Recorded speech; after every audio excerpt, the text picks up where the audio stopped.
Hello, hello, hello, hello. Hey, hey. Let's get this. Yeah. Let's get this rolling. Hey, what a flippity flop though! Holy shit, my mic is too loud. But besides that, it's Stranger or Big Moose, and we're here at Faultarian Journal number 7. This is 7 weeks in a row, there, guys. I'm super fantastic, super excited to bring the stuff we're going to discuss today. I would love to have a few people come in and talk with us as well. A few of this stuff I actually talked about. Not even, it might have been 8 hours ago. With just a few of the testers, and it went super deep. Like I'm talking like a 10-hour discussion kind of thing. So I thought there'd be some great topics, and of course Stephen Chandler came up with some of their own as well. And yeah, and we're just gonna get it started. So Stephen Chandler, please introduce yourselves while I turn my mic down.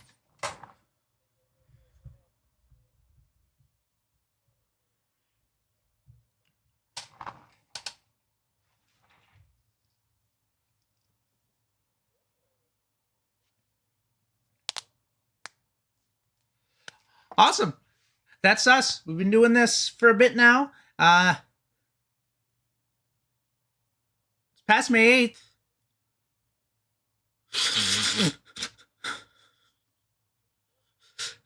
It's where's Fault, man? Where is it? I even have it downloaded. I can't play it though. Anywho, for anyone that doesn't know, Fault was originally supposed to come out yesterday. Early access, so essentially beta.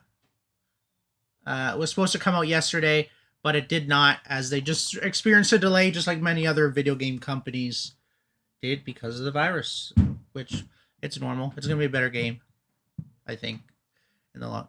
Yeah, allegedly. That's our hopes and dreams, of course. Guys, I got a dual monitor setup now. So I only had one monitor for a while, but now I have two. So number one, I should be able to have the chat up at all times and not have to use my phone. Yeah, I used to have to use my phone, but I should be able to see it no problem now. And number two, I don't know how it's going to work if I try to put up a video. Like, is it going to go on this monitor or this monitor? Like, can I put a video on my left monitor and it won't show up on stream? Or like, I don't know. I'll have to figure that out. But for now, this is what we got. So for our acts today, we got for Act 1, we got released hero kits. There's just been a few things going on Twitter that Strange Matter Studios have been releasing, and it just talks about just a few hero kits. And some of them are quite a pleasant surprise or an unpleasant surprise with just how when we saw them. And then Raptors or Fangtooth. I bring this up at least once a stream about big raptors. I'm obsessed, guys. I'm obsessed.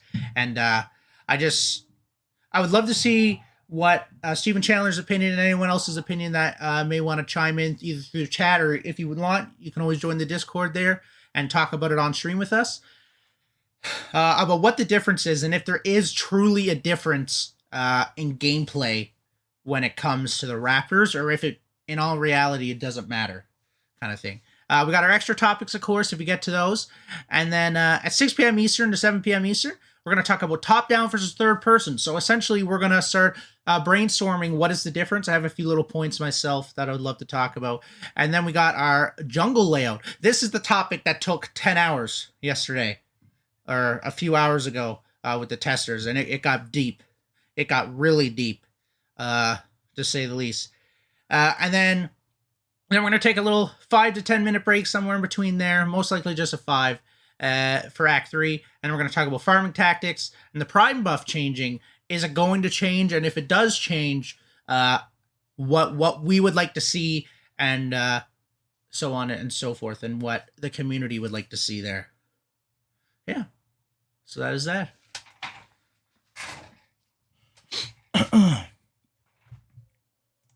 100%. So let me bring up a hero kit because I saw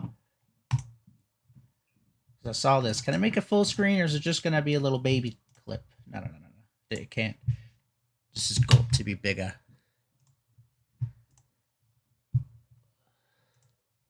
Okay, sounds good.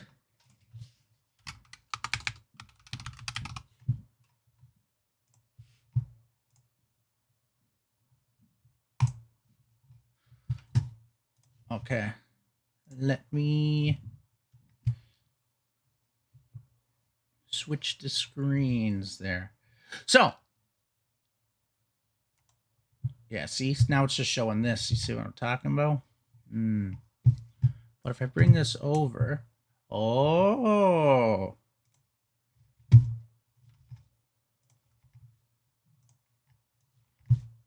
hang on. So I just had it on the wrong screen then. Yeah, okay.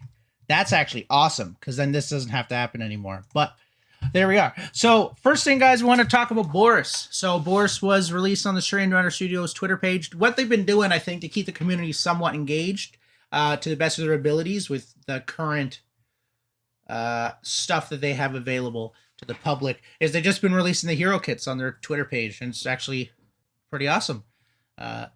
And the one thing that Strange Matter Studios have been doing different than Paragon ever did was they're adding passives to all the characters. There was passives back in the Legacy version of Paragon, but that quickly got erased from existence.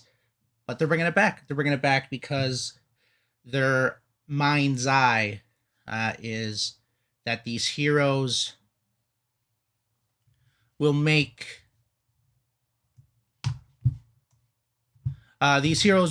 a they'll be more in depth, and they'll have more of like a niche with these passives.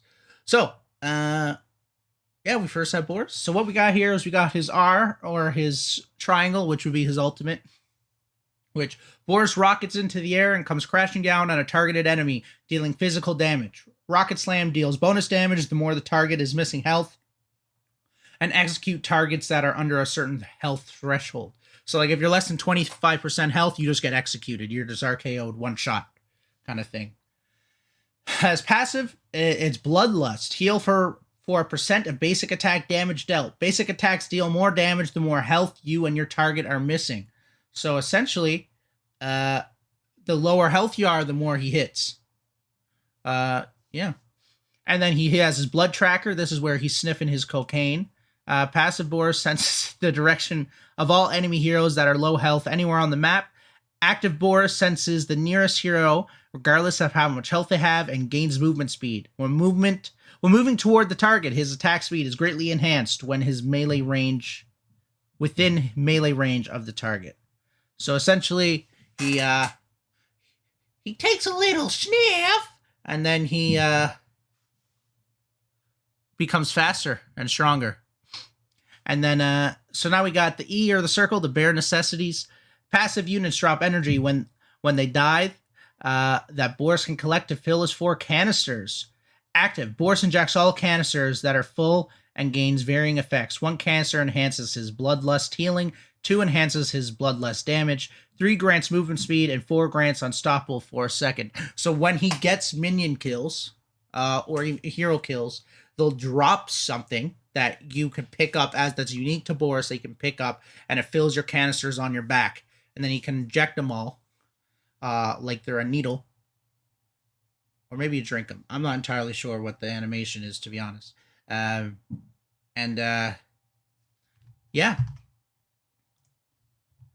And then you get all those buffs. And then he has his basic attack. He just swings his claws at you like a grizzly bear. And then his RMB and R1, his Maul, leaps forward a short distance, passing through enemies and dealing 2 basic attacks to all units along the path. Applies on-hit effects and cannot critically strike. Boris is unstoppable for the duration. So, Steven Chandler, what do you guys think about this? As someone that never got to play any of the alpha weekends or the holiday access, and someone that was waiting for Boris, but it actually never got released. Black Neon, thank you for the follow. I really appreciate it. I'm glad you're enjoying it. If you wanna come in and chat on stream, just join our Discord and we can make it happen. So what do you guys think of this kit? Like, does this kit to you, does this feel like a good kit at face value when you just read it?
What do you mean you can't hear you on stream?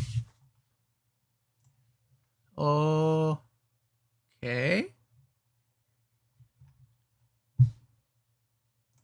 Hang on. Technical difficulties already. Good job, Greg. Okay,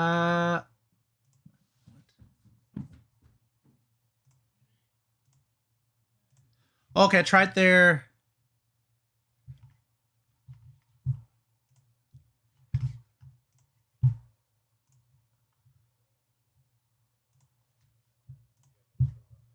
Oh no, I'll figure it out. I got it actually.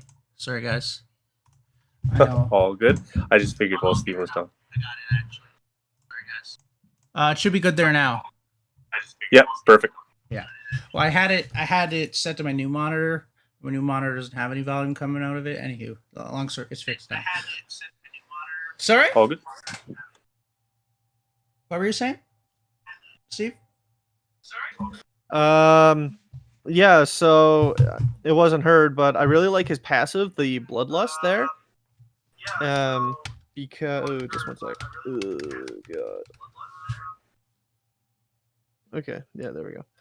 Yeah. Because I'm a really big Bloodborne fan, right? The whole thing in Bloodborne, the difference between that and Dark Souls was you could regain health by attacking, and what it does is it incentivizes an offensive playstyle, and it makes you less scared because as long as you're attacking, you're still getting that health back.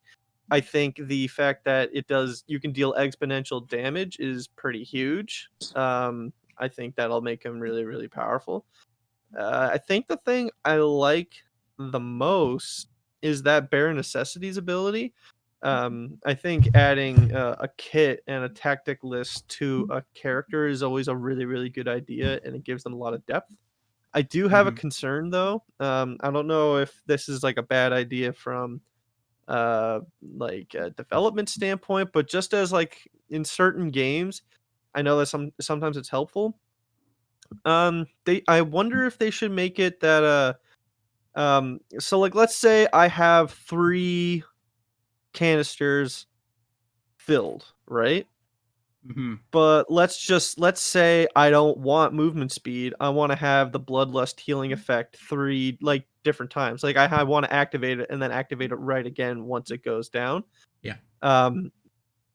Is it going to be you have to inject all of them that are filled, or can you pick and choose? Like if I have 4, can I just get increased Bloodlust damage twice? Yeah, I wonder if you just cycle them through, because remember, a lot of the times the abilities, you click once and it sort of like primes it, and the other one actually activates it. Okay. Yeah, well, I mean, it's click one to prime it. It's saying here, Boris injects all canisters that are full and gains varying effects. So that's making me think that it's going to be you have to inject all of them, which I think that makes it a little bit less strategic because, maybe you have 4 and, I mean, maybe what you need is movement speed, but instead you're going to get unstoppable. You know what I mean? Or maybe you need to deal a bit more damage, so you want to enhance your bloodlust, but no, you just have a movement speed buff in the middle of a team fight. You know what I mean? I guess the first 2 it lists directly coincide with his passive, so that's probably more times than not you'll have like your 2 canisters and you'll pop that, and it'll only be when you start to like fill up more to get to that 3rd is when you decide, hey, I don't need the healing or whatever. I want the movement speed. And then unstoppable is sort of just like the ultimate like benefit to holding off on using any of them. Yeah. That's the only thing I see, because like it's just the fact that those first 2 canisters that fill directly affect your passive, something that's always going on in the background, regardless of if you have it activated or not. That kind of makes sense to me. Yeah, but I think my idea is like if I'm in a team fight, I don't want movement speed, right?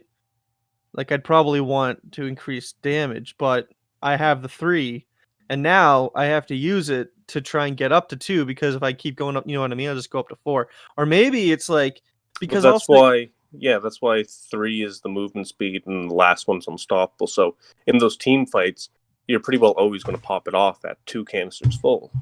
yeah, but what if you have 3 like going into a team fight? Well, increased Or movement like speed in a team fight isn't going to be the worst thing. yeah, but like a team fight, you're not really moving around everywhere. You know, you're all staying in one spot. Yeah, unless you start getting smacked and you got to get out of the team fight. Yeah, but that's kind of going against his passive, because the passive is you want to stay in the fight. You heal every time you hit, and Yeah. the less health that So you even have, better. less So health. you're in a team fight, and then you guys are winning because you have that extra damage, and now it's easier for you to chase somebody on the opposite team that Yeah. decides to run. Movement So speeds. that way, movement speed would be an offensive bonus because again, you got to think about how the game's actually played. Like most times, there's 1 or 2 people who start to run. I don't. I just feel like if it feels like there should be a way to not, because like, what if you're trying to get away and you have 4? Yeah, you get unstoppable, but what if that's not the problem? Like, you're not getting rooted, but like you're still getting shot or you're getting attacked. You know what I mean? Or like maybe you need that extra bit of damage. Well, that's why he has his leap forward. So that's another way to get away. See, so I'm just gonna I'll just put this. So they're in debate right now, as you guys can hear there. But just for anyone that doesn't know, Boris is okay in Alpha 3 weekend, which I did play. He was the Iggy before version 42 of Fault. What I mean by that is he was absolutely terrible, and this was his kit. Like it's the same thing, and it actually ended up being like a big deal, even in the Strange Matter Discord there, where someone actually took the time to create a website talking about saying that Boris is bad, because it wasn't just tester knowledge at this point. It was public knowledge that they just felt that Boris was bad. And his kit's pretty good for the most part. I do have a few qualms about it myself, but his kit's pretty good. Like I don't. It might just be his numbers, like his actual damage output and healing output might be, that could be just the problem, and that's all I hope it is. But they did say they buffed him, so I'm hoping he's a lot better there now. But yeah, like he's just not good, and he was designed primarily for the jungle, and like you can play him in the off lane, of course, but definitely jungle base first, and he is nowhere that Sevrog or Chimera is in the jungle. Even Countess is better in the jungle than he is. Countess is actually pretty good in the jungle at the moment, but But I think that's why his passive is going to be so good in the jungle. yeah, it makes sense. But the how do I word this? The biggest problem I think with Boris is, yeah, he's getting more. He basically has like he essentially has like a Chimera E. So like Chimera's passive is that the more he hits, the more he heals, kind of thing, and more damage he does. Yeah. And that's essentially what Bare Necessities is. But it's more difficult to get, and it's not as good. Well, we also don't know how quick that fills yet. Like how many actual mobs you need to kill to get it. Yeah, because like it could be. If you can get your first and second canister full from, let's say, you're sitting in the jungle and you only kill 9 mobs, and now all of a sudden you have 2 canisters full. Like it's nothing to get up to that 3 and 4, and you're popping it off more often. Like I mean, it's not that broken of ability that you wanted on, let's say, a 2-minute cooldown to be unstoppable. Yeah, that's true. Like realistically, like I just don't think it's going to be that big of a deal to have to pop all of them off at the same time. Yeah. Because again, we have no idea how quick it actually, like, mind you, if it takes me 4 minutes to fill up those canisters from regular jungle firemen, and like it's really like a big decision to decide to drop that ability, then okay, that's going to be a little bit of annoying. But just judging by the kit, I can't imagine they balance it in a way that makes it so that like you're only using those full 4 canisters every 4 to 5 Yeah, minutes. and I see what Steve is saying. Like the thing with he's just getting beefy is all he is. You know what I mean? But Yeah. like as a jungler in particular, his He just has maul, more sustain now. yeah, he has more sustain, but he has like his ganking potential is terrible. For example, like his maul doesn't stun anyone, so you just get hit twice and then you can run away.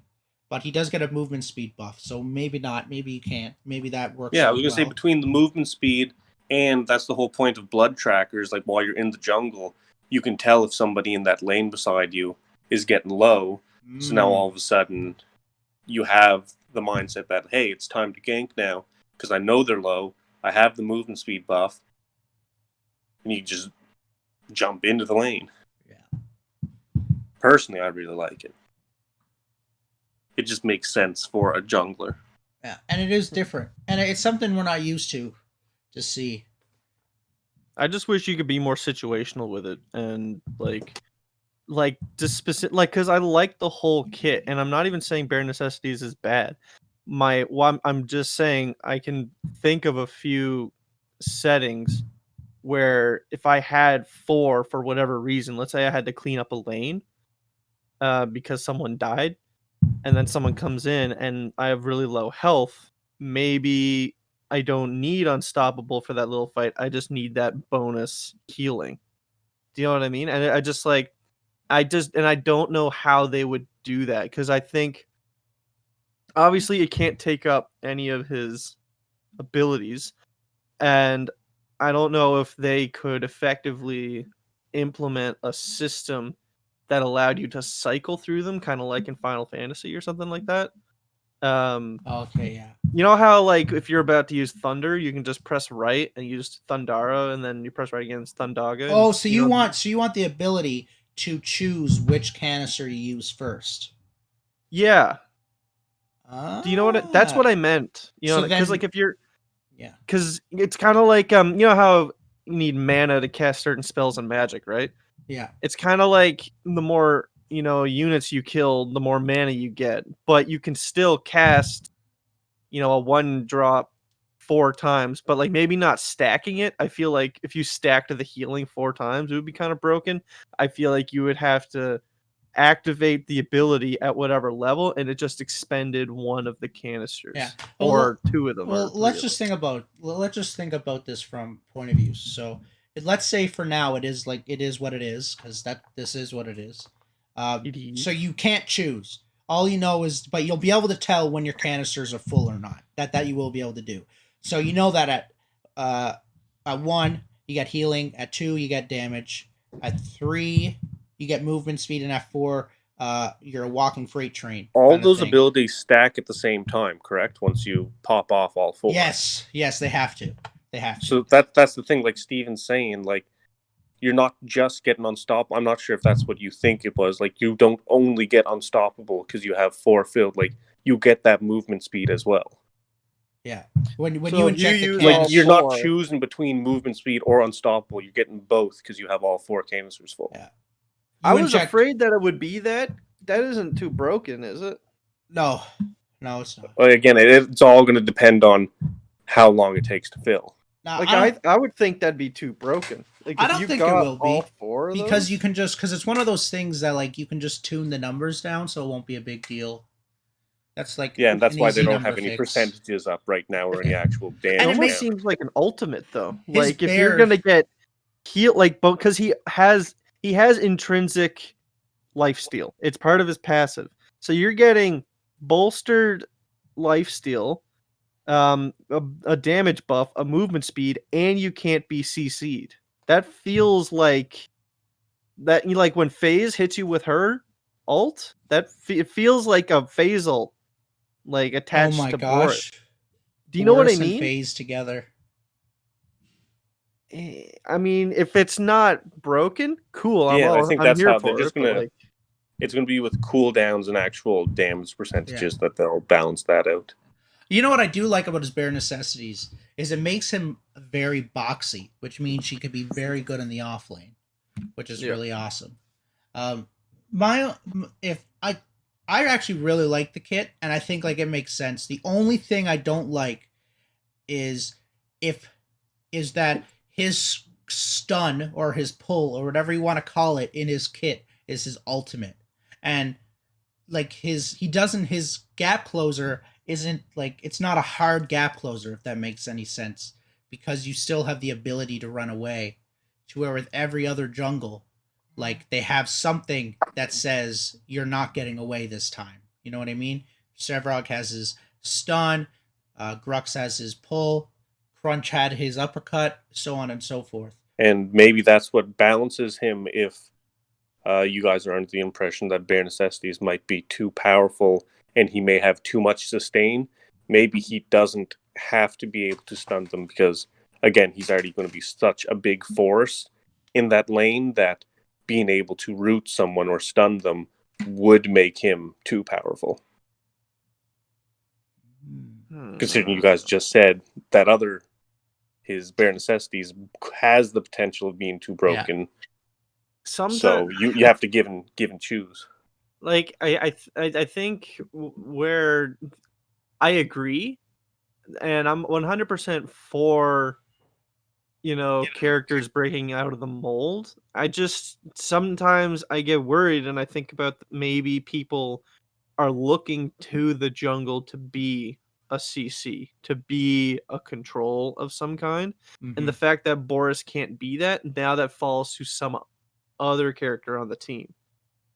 And well, I guess that's the beauty of that alt straight up saying like executes under certain health threshold, because it's no longer a number. Like if that threshold, let's say it's 10-15% health, like just knowing no matter what, like even if they're the tankiest build and traditionally you wouldn't be able to do enough damage to actually execute them, the fact that guaranteed under that threshold you have a kill, that really, I mean, what more do you want from a gank like that, where you can guarantee a kill if the person in lane, the ADC, can get them down to that threshold? Yeah, I guess. Yeah, I think this is one of those things like you definitely need to see it in action. Yeah, just about to say, this is one of those things like you truly just gotta see if it's better. You know what I mean? Yeah, I'm eager to play him. I'll say that the kit has got me eager to try him out. Yeah, he's pretty awesome, and he's essentially Strange Matters like first original hero, guys. So, and what I mean by that is his animations were in the assets. His the way he looks was in the assets, but none of his abilities and numbers were. So this is the first 100% completely original kit, and for everyone that knows, Sylphin, who is like a god among men, essentially. Just sounded like I simp for him a little bit. I'm triggered now. Anywho, but he essentially created the majority of this kit, to my knowledge. So, yeah, it's just exciting to see what this is. This is where SMS can flex their creativity. Really, is in this guy. Like he's the major person to do so, if that makes any sense. Anyway, let's move on to the next one. So just going to pull up the next hero. The next hero is Gideon. His kit is essentially the same. There is a slight difference. And let's go over it. So we have his passive, which is Cosmic Progression. Periodically, Gideon's next ability will apply Decaying Slow on enemy heroes hit. If successful, hitting an enemy hero with the next basic ability allows Gideon to use another basic ability that is currently on cooldown. So he literally can just use 2 rocks back to back if done correctly. You have his ultimate, channel black hole at Gideon's location, dealing energy damage to all nearby units and pulling them inwards. That's the same, but this part is different. Gain a shield based on the number of enemies within the black hole. And then you have his Cosmic Rift, which is summon a meteor through a Cosmic Rift at a target location that deals energy damage. You have his Torn Space, which is just his teleport. You got his basic attack, and his Void Reach, which was a legacy thing, where it's kind of like his Cosmic Rift, but it's like a horizontal skill shot instead. So, summon a straight line projectile skill shot that pierces through minions and explodes when strikes terrain. Enemy heroes enemy heroes and when reaching max damage. Okay. Deals energy damage. There's a fucking comma place there. Yeah. So, Steve Chandler, what do you guys think of this? Hmm. I'm going to be honest. That passive. He sounds crazy good. Like, crazy good. Yeah. Think about it this way. So, like, in the monolith, like, he didn't have a skill shot, so he couldn't do as much damage. Right? Yeah. Grayons. Hey, thanks for following, boys. Thank you for following. Grayons are good. Do you know who Sockcap is? Just out of curiosity. But anywho, yeah.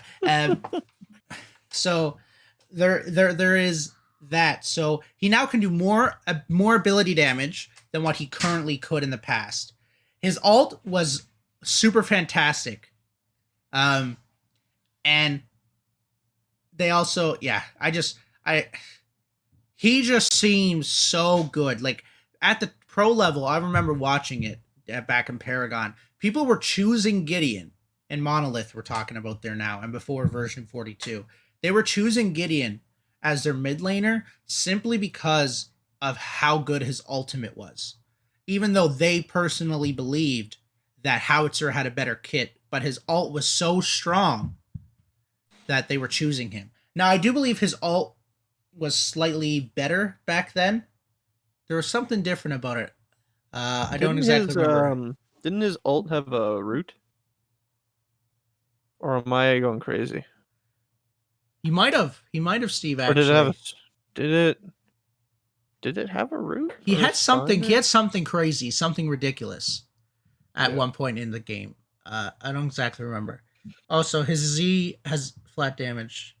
Yeah, I would hope. I would hope it got tuned down. Because it's just crazy. Like he's like the thing that Strange Matter is clearly going for with this, in my eyes, is they're trying to make a combo mage. Like he's going to be the person that you combo with. You throw your rock down, you throw your skill shot, and then you hit your basic, then you throw another rock down, and then they try to get away. So you get your teleport, you jump, you know what I mean? And that I think is really going to be cool. Yeah, Grayons is saying that the ult stunned, which I did remember some kind of hard CC and just fucking hating it. Yeah. But now, I mean, yeah, his skill shot wouldn't be that easy to hit, and I've seen what the skill shot looks like because I played the Alpha 3 weekend there. No, was it in Alpha 3? Yes, it was, yeah. And it's not the easiest thing. You're right. It's not the easiest thing. I think this is a great kit, to be honest. I think this is like everything people want. It keeps the nostalgia of the old hero that people want to see, as well as it progresses it in a way that Strange Matter I think is a good idea, essentially. And I agree with him. And they found his niche. He's a combo mage, guys. That is what he is. You know what I mean? Whack. This is me. I'm not a big Gideon fan, but I'm sure fans of him will be I'm happy. sure it does, Grayons. I'm sure it does a lot of damage. It must be wild. Like could you imagine if you just got hit by his Q, his R, and then his Q again? So I was looking at his old R, and the black hole used to apply a stun and then slowly moved enemies towards the center. Oh my goodness. But the old one talks nothing about gaining a shield based on the enemies within the black hole. So it doesn't stun anymore and instead gives Gideon a bit of a shield. And yeah.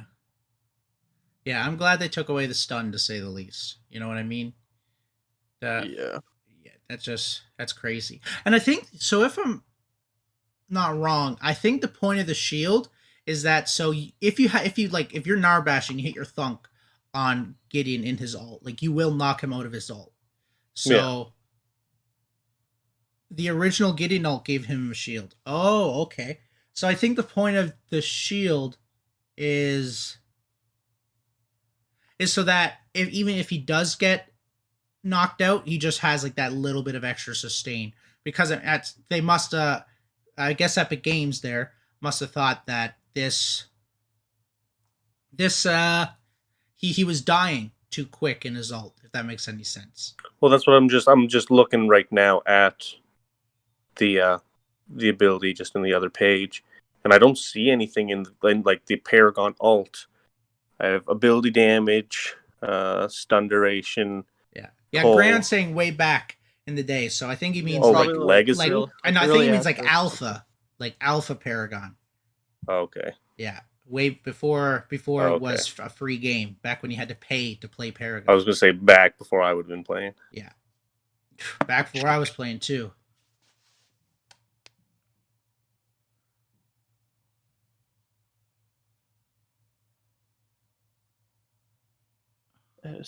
Grayon, if you have that play, send it to me. I would love to see it. Brandon, welcome. 80 cents, guys. For anyone who doesn't know, he's a Newfoundlander like me. He's super fantastic at Battle Royales. And, how are you, bye? This is Fault, Brandon. So what we're doing here is we're doing and we'll say this, so for everyone that tuned into the stream, this is what we're calling the Faultarian Journal. This is our 7th one here now. And what we're doing there is we're talking about Fault. And Fault is a... Fault is just, it's going to be Paragon but better is essentially what it's going to be. It's going to be a third-person MOBA similar to Smite, but nothing like Smite, even though Smite is its next closest relative. It's kind of in a beautiful spot right now where there is no other game like it. So like for me to compare it to Smite is doing the game injustice, but that's the only comparison I can make, kind of thing. You can always compare it to Paragon. Paragon's dead, dude. Anywho. So do you guys got anything else to say about Gideon, or would you like to move on to the next guy? Fuck Gideon. Yeah. That's all I gotta say about Gideon. So now we're on to Muriel.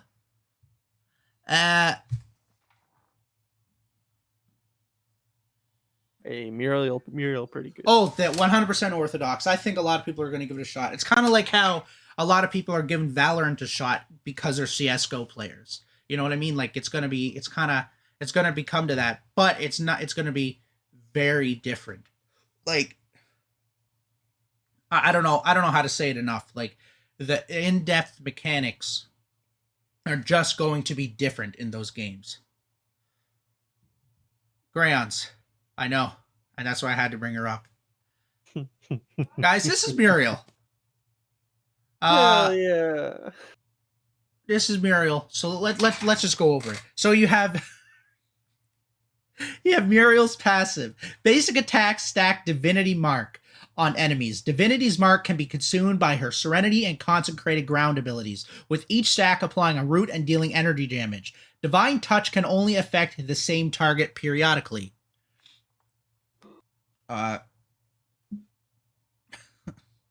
Yeah, okay. You got her Reversal of Fortune, which is her ult. Her ult is nutty. Her ult is super fantastic.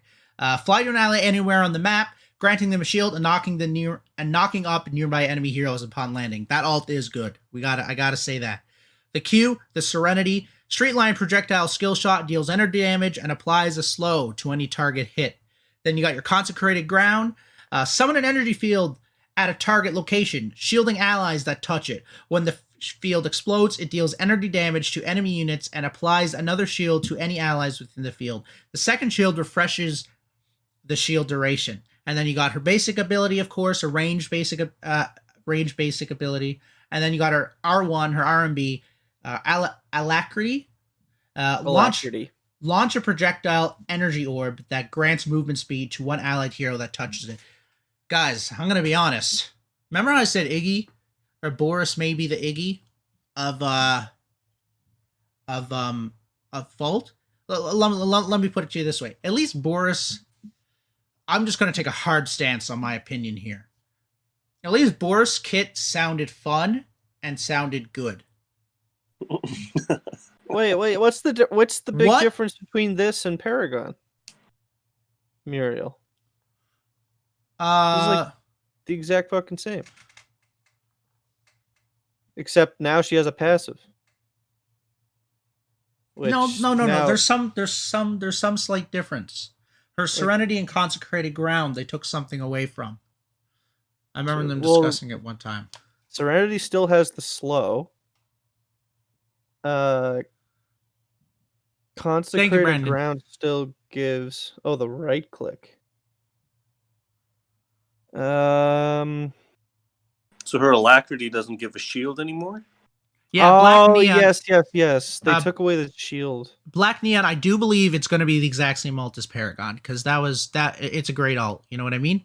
The right click, the passive is dog shit, and her E abilities shields on hit, damage on pop. Yeah, it's just kind of crazy grounds, because you know what? I'm all for making Muriel more than a support. I would love to see her be an off laner or even a mid laner. Like, I'm all for her being more viable than just a support. You know what I mean? Like, I remember triangle formation back in the day where they used to where they're running through the comp scene, and they used to play Muriel off lane a little bit like that. I remember that. You know what I mean? In Paragon. Like I would love to see that, but literally the only difference with this Muriel from Paragon is that the shield she used to give on Alacrity is now attached to Consecrated Ground. All they did was take that and then add a passive. Because it still gets it puts a shield around them for projectiles, but then gives a shield to any allies within it. Oh, okay. So that's that same, as long as your ally's in there instead of it being on the projectile. Okay, so Grayon's here is just saying that the difference now is, so in Paragon, half the damage would be hit on the enemy hero when that igloo went down, and then the other half. I don't think enough has been changed. Yeah, and then enough, and then the other half would be after. But now, the orb only gives shields. So it's only for the first half of the ability, it's only good for the teammate, and the other half it's not. But the thing that's weird about that is now you're giving them time to get away from the ball. You know what I mean? To get out of the orb. So what ends up happening from the way Grayon described it there is it's looking like half of her ability is always going to be useless for the most part. Pretty well. You know what I mean? Pretty well. And that's something. You know what I mean? And I don't know. Why is her passive shitty? Because it deals no root damage. And it's for how difficult it is to get. It's not really that difficult, but for the time it takes to get it, it doesn't do enough, if that makes any sense. Her E had a shield. Man, I used to hit Alacrity back in the day. It's just not good. You know, and I am a support main, and I could tell you, I did not like playing Muriel back at Paragon. I did not think she was good. And I don't think they really made her any better. If anything, they made her worse. And, I don't like they took the shield off of Alacrity. That was always because that was always the big thing, right? Like if someone was running away, you could throw the ball to them, and then if they're still getting hit, you could hit them with the Consecrated Ground, and they get even more shield, and they can get away.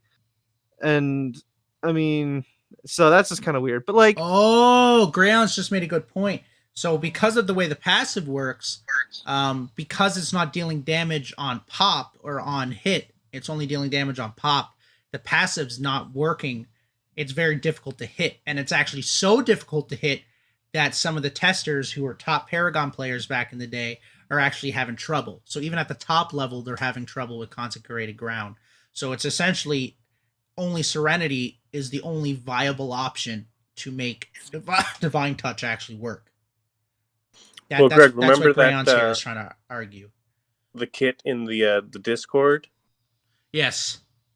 That's a way better kit than what this is. Yes. Shout out to Okay, I'm gonna butcher your name, so we're gonna give it a second.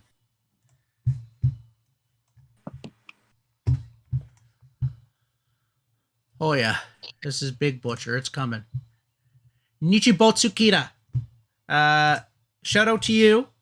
For the kid idea in the Faultarian Discord. I actually really enjoyed it, and yeah. So he, um, guys, I just don't know what to say about more about this. This just I'm very disappointed. Well, maybe because like it depends on how big. It's two things, honestly. Old R&B Because doesn't feel the same. Because Okay, I'm yeah, sorry. getting that divine touch is, there's a good chance that it's really just gonna be Serenity that's gonna be procking that. But here's the thing: if Consecrated Ground has a like short like standing time, like if it's a bubble for half a second, I could think that you could probably hit someone pretty quickly. Yeah. And two, it depends on the size of the bubble, because like that was always the thing about even just being like, because like this to me still feels like a support, and the fact that she gets a root, I feel like is making her a little bit better, because sometimes with Muriel it was never about getting kills, it was never about dealing a lot of damage, it was always just so now like because her basic attack always felt really stupid and dumb, but now you're trying to build up to this one person. So if you're building up Serenity or the Divine Touch against like the enemy support or something like that, and then the jungle comes in and you have this all saved up, you can hit like let's say you and the ADC go in, you hit the shield like the consecrated ground on you and them, and then you give your ADC some shield, you get the root from the divine touch, and then as they're running away, you can hit them with Serenity, and obviously it won't root again, but it's still like it feels like it's just setting up a lot of things. But I think it's always just going to come down to like amounts and how long I think it takes for that bubble to explode. If it's a really small bubble and it's up for like a second or like 2 seconds, then yeah, it might be kind of hard. But like, Yeah. I mean, I definitely see the issues and the fears. But it could just be just a bit of fine tuning. And the way I look at it, Steve, is why I don't like Muriel with the way she is. And I'm just gonna say this is her passive is supposed to give her a bit of initiation. So because the thing that Muriel does best is she keeps people alive. Mm-hmm. You know what I mean? But how do I word this? Sometimes you need more than just be able to keep people alive. Like, because she's not like a real threat. Like and what I mean by that is when you see a Muriel in lane as a support, let's say, because that's most likely where she is going to be played, you're not worried about her hitting a thunk, or really even with her passive, you're not super worried about her applying some kind of root, because she's more of a defensive she's more of a defensive support. So that's where like I kind of have an issue with it, is she doesn't bring a threat for me in a sense. Her ult is awesome, don't get me wrong, but the rest of it she just doesn't.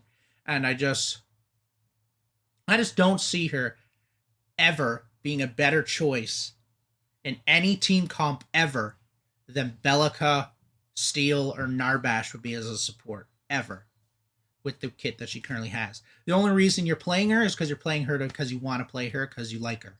You're not playing her because she's a good choice, if that makes any sense. And that's the big thing. Like, there needs to be a reason besides she's fun to play there needs to be an objective reason why you want to choose her in the team that you currently have. You know what I mean? What if the shield that she gives from Consecrated Ground is just like really fuck off good? Like, like what if it's just like that could be it then? You know what I mean? Because that's like I remember in Alpha 3 weekend, like that shield, Consecrated Ground actually had fantastic poke ability. You know what I mean? So that's one thing, and you could definitely play her in the off lane because you can give yourself a shield, let's say, So that's kind of like your way of sustaining, so you can box, and you're ranged, so you have, and range can be annoying to play against. Yeah. In the off lane, right? So yeah, that's I think it needs a little bit of touch up here and there, but yeah. overall, You know I'm what I was excited to thinking? play this You know what I Muriel was too. thinking? Muriel, I don't think is going to be a good choice for now in Fault with 14 heroes in the game. But what happens once they start bringing in melee carries and stuff? Muriel Bruh. might end up being really good, really fast because she's not the one that's making the initiation now. It's the melee carry. You know what I mean? Yeah. Yeah. And then she's there to make them a bit more sustainable. Bruh, pair her up with Seraph, dual angels and shit, bruh. Yeah. Do you remember when Greystone was his original concept was a melee carry? Like, do you remember that, Steve? I do remember that. Like, I don't know if anyone knew that, but like Greystone was originally his original concept was a melee carry. Brain dead Like, melee carry. like, oh my goodness, I'm just mind blown. Never been played in the ADC role ever in his life. But that was his original concept. That was their first take on melee carries. Yeah. Was Greystone. And The he's dark days. yeah. Yeah. And well, I guess that's it for that. Do you guys want to move on to Act 2 there?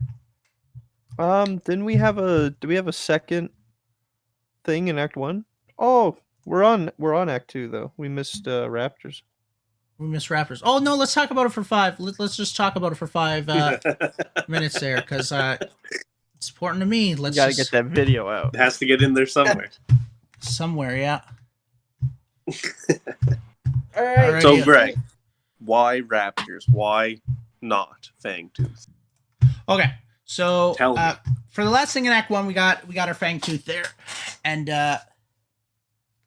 well, so in all reality, I don't think it's going to make that much of a difference if we choose Raptors, like the 3 Raptors or the big boy Fangtooth. I don't think it's going to make that much of a difference. But I prefer Raptors, and why I prefer Raptors is number one, there's 3 of them, and the 3 of them adds a bigger dynamic and even more big brain plays in a sense. Because one thing that was really unique to the Raptors is if you don't kill all 3 of them, none of them respawn. You know what I mean? So, you can use that to your advantage in certain situations. You know what I mean? Or or it can be used to your disadvantage, vice versa, of course. And that's what I really like about it. And it also gives the ability that, because Raptors at the moment, they only work for one person at a time. So if they stick to just the one, it's 3 out of 5 get it. So then you get to pick and choose. It's most likely going to go to like the carry and jungler and stuff at first, for sure. But that's what I really like about it, is that, so it brings in that it just brings in more of a dynamic. I feel like it brings in more. There's some thought to who's going to get the Raptors. There's some thought to, should we kill all of them, or should we leave, or should we only get 2 of them? So the last one is, it's just, they're just not going to respawn. So then you like kind of cut off some gold from that for the enemy team, let's say. But with Fangtooth, that's just not possible. You kill Fangtooth, he's going to respawn. You know what I mean? And yeah, and I'm pretty sure if they did have a Fangtooth, we're now moving into like a League of Legends kind of thing, where he's just going to give a buff, or he's just going to give the whole team gold. So even though the carry and support killed Fangtooth, you're going to see everyone get the buff for it, kind of thing. You know what I mean? Kind of like the dragon in League of Legends. And don't get me wrong, the dragon is a good idea. Like, League of Legends is doing something fantastic with the dragon. I'm not arguing that. I'm just saying that I think Fault is in a great place to create their own dragon, in a sense, or Gold Fury. And I would love to see them use it and make it work the way they want it to work. Not just change and say, scrap it. We're scrapping this idea. It sucks. We're just going to do whatever all the other games do and make it Fangtooth. You know what I mean? and it's not like, and I don't think it's that much they're reinventing the wheel with the Raptors. Like, you're still staying true to your MOBA, to the MOBA genre. It's not something left field like something that Heroes of the Storm does or anything like that. It's just it's still like a MOBA thing. Guys, is the video lagging for you guys, or is it just me? Anywho, does anyone in the chat, is the video lagging for anyone, or is that just for me? No, it's choppy. It is choppy, right? Yeah. Yeah, I think it could just be the game itself. No, it's definitely just Chop City out here. Chop, chop, chop. Well, that's not very good now, is it? Rip. We'll try to fix that soon there. Yeah, so that's what I would like to see. In all reality, do I think it really makes a difference? No, it's not going to make that much of a difference. You know what I mean? Like, I'm going to be happy either way. It's nothing game breaking. I just personally think that it would be better to have the 3 Raptors. Does Steve and Chandler, what do you guys think?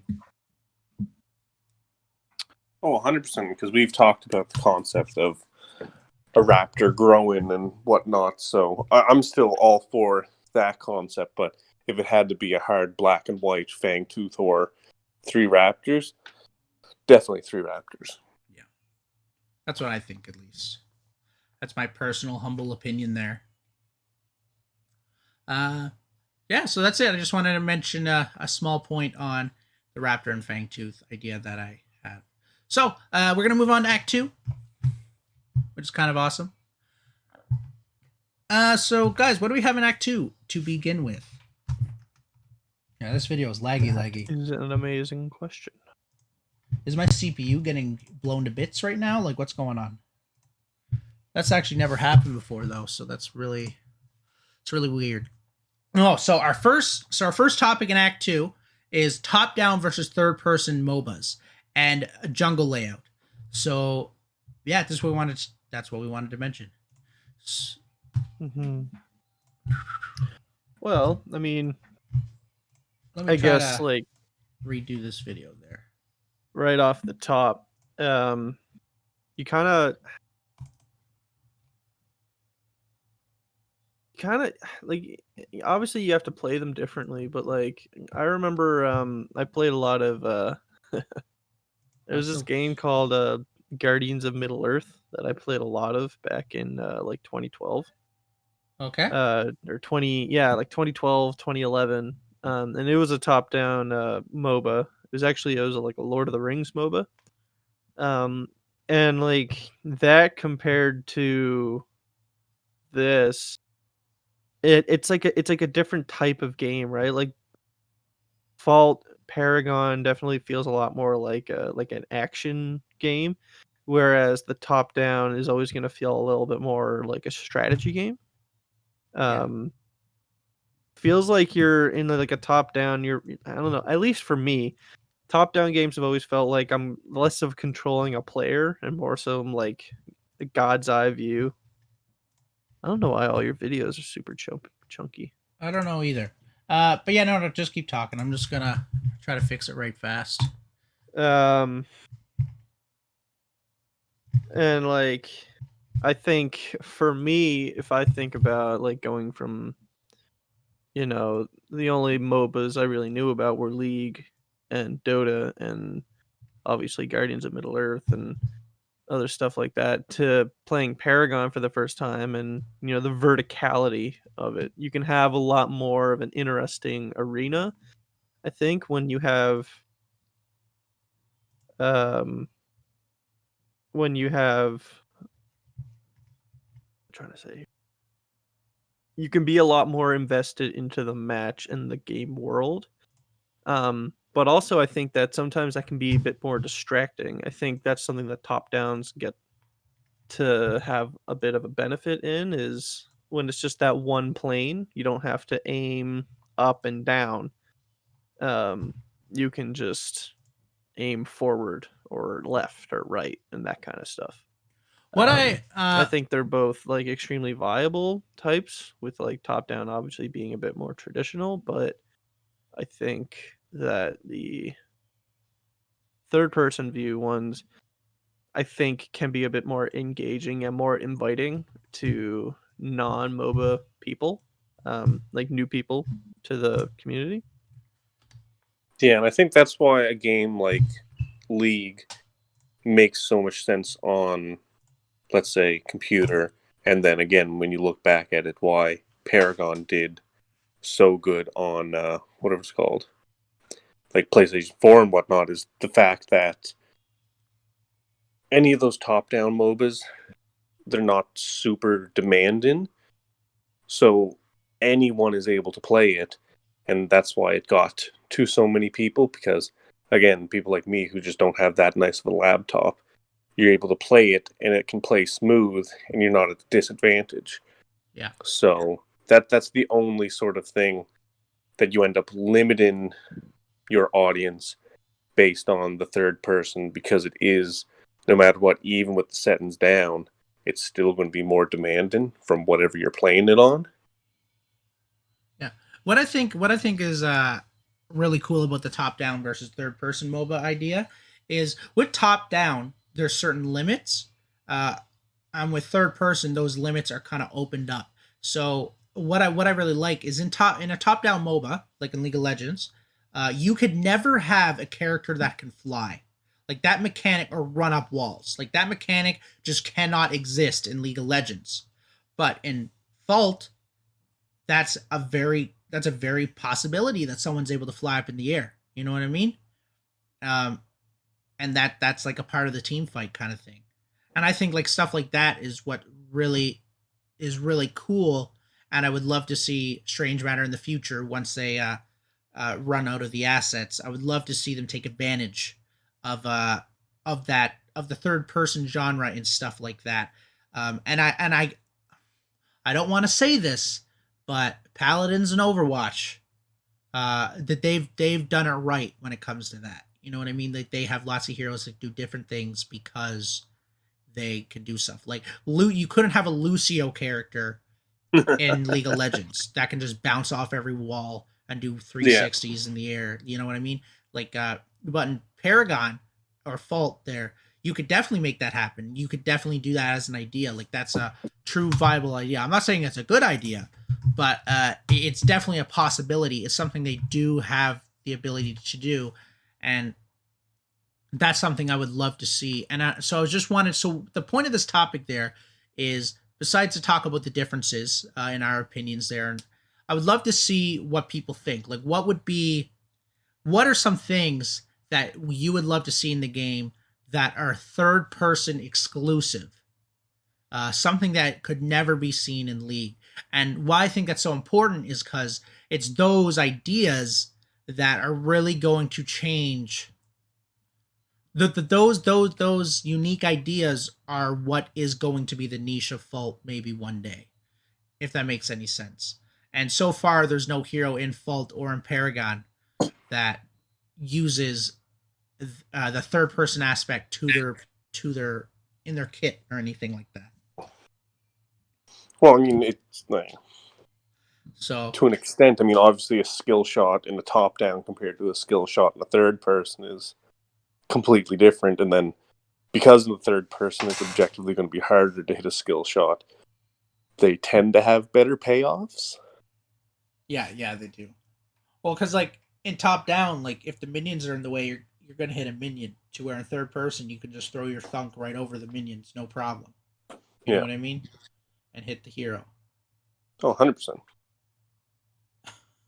Yeah, like that's going back to that whole verticality and stuff. Yeah. I would love to see them take advantage of the verticality. So I was thinking about a few things, and so my ideas for that were like, um, what if there was something to do with um, gravity? I guess I kind of already mentioned that. Like there's different kinds of gravitational pull because it's a third person when it goes up and down. If that makes any sense, kind of like Sigrid in Overwatch, where his ult he throws you up in the air, and then he smacks you down on the ground. You know what I mean? And I would love imagine if his ultimate was that one hero just gets thrown up in the air and then smacks down. Like imagine if there was a hero out there that had that as an ability. Like that would be pretty cool. You know what I mean? Essentially, it's essentially a knockup, I guess is what you would also call it. But it's the way I'm envisioning it. It's different because you would still be able to use your basics in the knockup in any sense.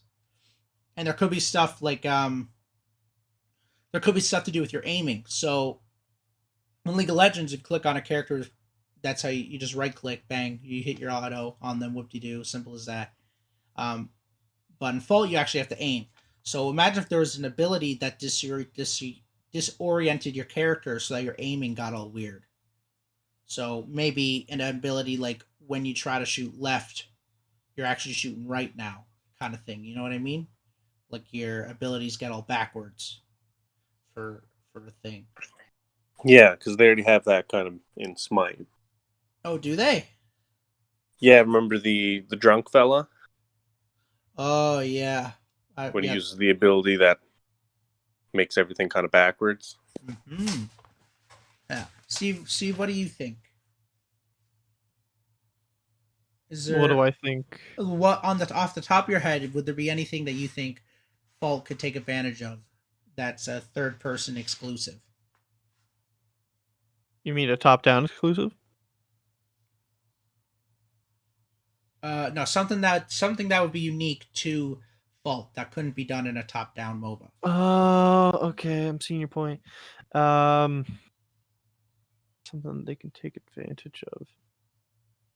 I mean, um, what about like multi? Well, you can kind of do that in the top down, but I've always thought about what it would be like having like multiple levels in like a map.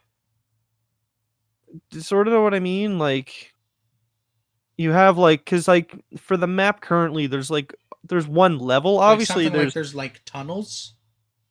yeah, there could be like underground tunnels or even like what if even like part of a lane like went up onto a bridge or something like that, or there was like a hill that made another battlefield, but it wasn't exterior to the main map. It was just above the main floor of the map. So like maybe like that's where like other buffs could be, or places for you like other parts of the jungle or other paths for um what if they're like I don't know, like I just think, ways to make the world bigger. yeah, I think, and then because like I always really liked the really high cliff area, and the ruin area yeah. of the original map, legacy map, and I feel like that kind of got left in legacy.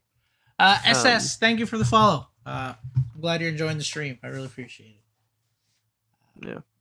So just something kind of like the those staircases from the jungle leading into mid lane, like just having that verticality to be able to decide what angle you fight from, because you could just go right through the jungle wall, or you could just go up higher Yeah, and then Yeah. You down can onto even them. like jump down and like surprise people. You know what I mean? Like if you're a Yeah, chimera, imagine like running through over this like big thing and you're like above an enemy and then you just R1 onto them, your right because that's mouse the thing. button. It's the disadvantage because it takes longer to get up to that point, but then the advantage is more than likely whoever's in mid isn't looking up. They're probably looking either straight at the tower or straight at the minions. Mm-hmm. So it's sort of giving you that choice between, hey, do I go just straight into the lane, which is going to take less time, or do I decide to go the long way around? That'd be really interesting. It'll allow them to come up with like new ideas for maps and stuff. hmm Even if it was like a big area, like another battlefield, like all the way up on the top. Or what if there was like no. just What if say there it. were 6 lanes? All right, Steve. I was gonna say once we gonna- start editing the map too much, because again, just reference to previous streams, like with the most important thing being time. Like, I mean, I think that's personally why they probably never ended up having too many layers, because it affects your time. So yeah. What if there was teleporters? You to know what bring you though? Like, between you? how do I word this? I know it might not be viable in a MOBA. Like, I get it, but I come from a Call of Duty background there, and the thing that I loved about Call of Duty is that there's certain power positions, if you will. You know, like there's certain and power positions are usually some elevated thing. So like, what's a map everyone that's played Call of Duty would recognize, like firing range, for example. When you're Rust. when you're inside of or Rust, yeah. Uh, if you're in the wood building, there's like a staircase, so there's top wood and bottom wood, and like top wood, even though it's super exposed and you're like there's no real cover up there, it's still a power position because you can see so much of that portion of the map where it is, and it's such a it's such a main choke point that people always have to run through there, kind of thing. You know what I mean? And I know that won't work in a MOBA. Like I get it, but I would love to see if we could have stuff like that. You know what I mean? Like if there could be like sort of quote unquote power positions, but in the jungle. You know what I mean? Because you can't really have power positions in a lane. Like I mean, you kind of can. Like Paragon sort of did, because I guess you could say having the upper being on top of like the lanes in Monolith when they started to go down was really cool. But I would love to see like that verticality be used more in the jungle, and that's where something like in Legacy they had a lot more uh, verticality in the jungle. You know what I mean? Yeah. yep. So I thought I would love to see if that could be possible or not. I don't know. I don't know if it would be. And I know jungle, legacy jungle from Paragon is inherently like not very competitive and yada yada yada whatever. But you can't say it didn't do stuff right either. You know what I mean? Like you can't say It felt more like a jungle. it definitely. Well, yeah. Number one, it felt more like a jungle. You know what I mean? There Yeah, were even some. though it wasn't laid out right, it at least still felt like a jungle. Yeah. Yo, what is Cody doing here? Cody's crept on, guys. He's probably gonna get out with his life. Watch, it's gonna happen. Anywho, yes, that would be something I would love to see if they could use that. Or let's say they say no. There's no way to do it. There's no way to do it that that actually would be like a good idea without just like breaking the competitive integrity that they currently have. How do I think the pathing of the jungle could be? I made that a whole topic today, Black Neon. We'll have to get there. We'll get there.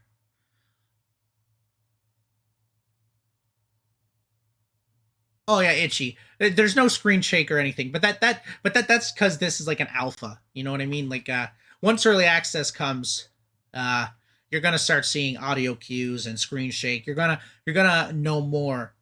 You're gonna know when you're being hit, kind of thing. Like that's gonna happen.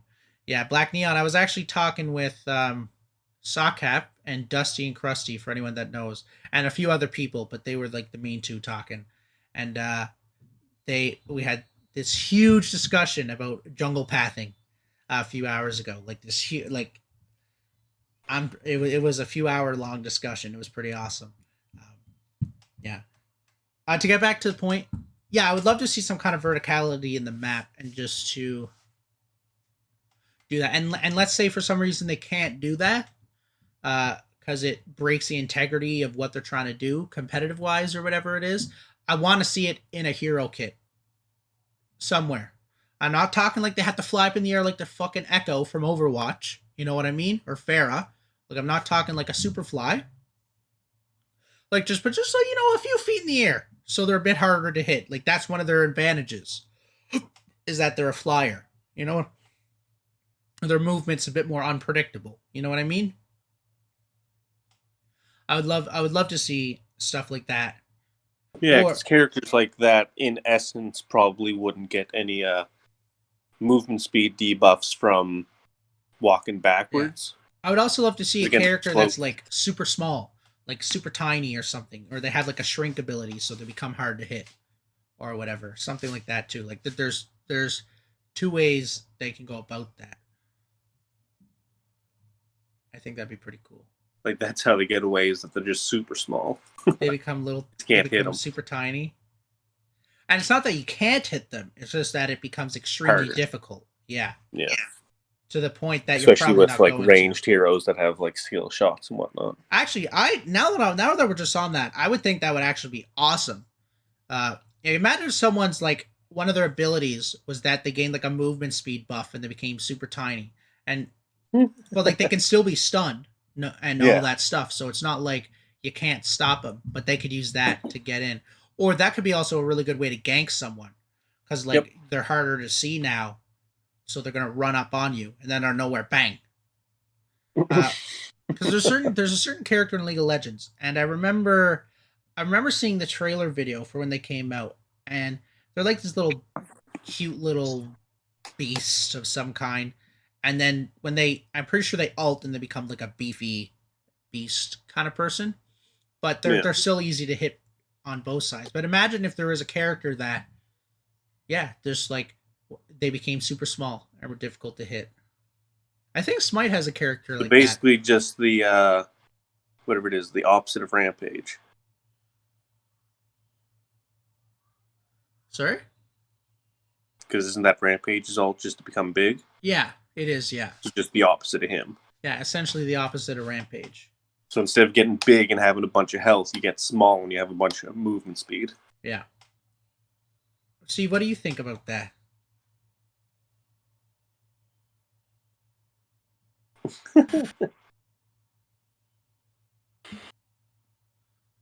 You know what I need, guys? I need a soundboard. Because I have like a specific sound going through my head right now. And I would like to play it. What sound? You know, like that do do do, like right from that show, like, you know, like the waiting sound. Yeah. Do you think we should rename Rampage's Ultimate? Why? To just rename it Cocaine and Four Loco? Yeah. Oh yeah, and then you got Itchy there in the chat saying like he would love to see the monolith mid lane because there is so many different opportunities to gank from. Itchy, I see where you're coming from, and I actually think that's agree. But one thing I get worried about is when we start saying stuff like that. So Call of Duty this year decided they were going to stray away from the 3-lane traditional maps that they were used to creating every other year. So there are certain maps that have 12 different ways to pop out at an enemy and shoot him. Are you kidding me? 12, like at that, you know what happens when there's 12 different ways? The person that is in the position where he knows a gunfight's coming just loses the gunfight 80% of the time because you cannot predict where they're going to come from. You just can't do it. You just can't do it. Like I don't know how else to put it. Like there's just too many ways. No matter how good your swipe is, you just can't do it. You know what I mean? And yeah, that's the one thing I don't want to see. So like I agree with you, but I don't want them to get too crazy. Because I don't need that. I don't need that again. You know, ever. Yeah, it's definitely about finding that happy medium because less can be more, but at the same time, you don't want to simplify it to the point of like it just not being that interesting. Because again, that's kind of what they did from Legacy to Monolith, was just trying to simplify it, but they simplified it to the point of it just not being that exciting. Yeah.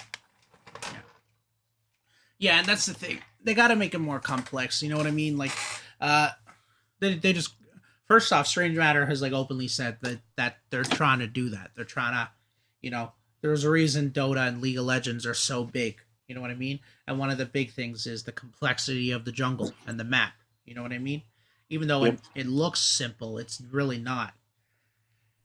And Monolith just don't got that. And Legacy has even less of that, believe it or not. And it's just Yep. it just has to change. Like it needs to be more complex. Like I know it might be a bit more difficult for the newer player base, especially once this goes cross platform. It's going to be extremely difficult because the one thing across platform, the only disadvantage with cross platform, if you can call it a disadvantage, I would argue that it's not. But if we had to say there is one, um, it's that there's no such thing. There's not really a MOBA like there's no big MOBA like League of Legends that console players play. So because of that, the console player base is going to be extremely newbie, like extremely newbie. And MOBAs are supposed to be complex, and that can be really daunting and frustrating to a new player. You know what I mean? Yep. That's where I think that we're just kind of straying off topic, but that's where like a very well constructed tutorial is very important. You know what I mean? Because then at least you're giving them some. Oh, 100%. Yeah. So,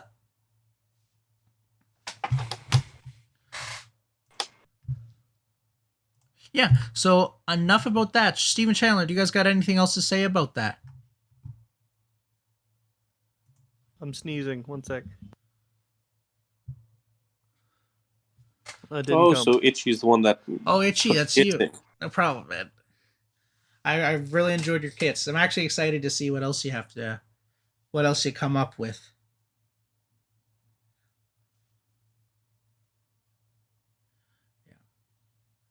Yeah, so we're gonna move on. So the next topic that we got there is jungle layout is what it is. So and then after that we got the rotation of jungle, I guess. And so I was watching Sylphin's stream for anyone that didn't watch it. And this was and not his recent stream, but the one before that. And he just said a few things that just about the jungle, and we were theorizing about it, me, Steven Chandler, there over the past week, anyways. And so, Chandler actually brought photos of each of the jungles up from different games and stuff, or each of the maps. And so, one thing that I would just love to say is, let's see if I can find it. I think if we go back just a tiny bit. Rip, it's loading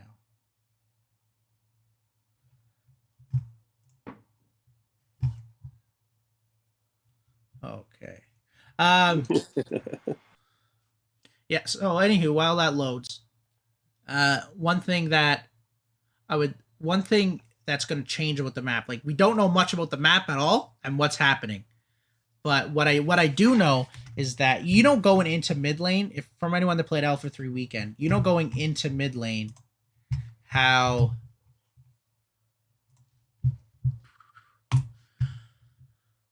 there was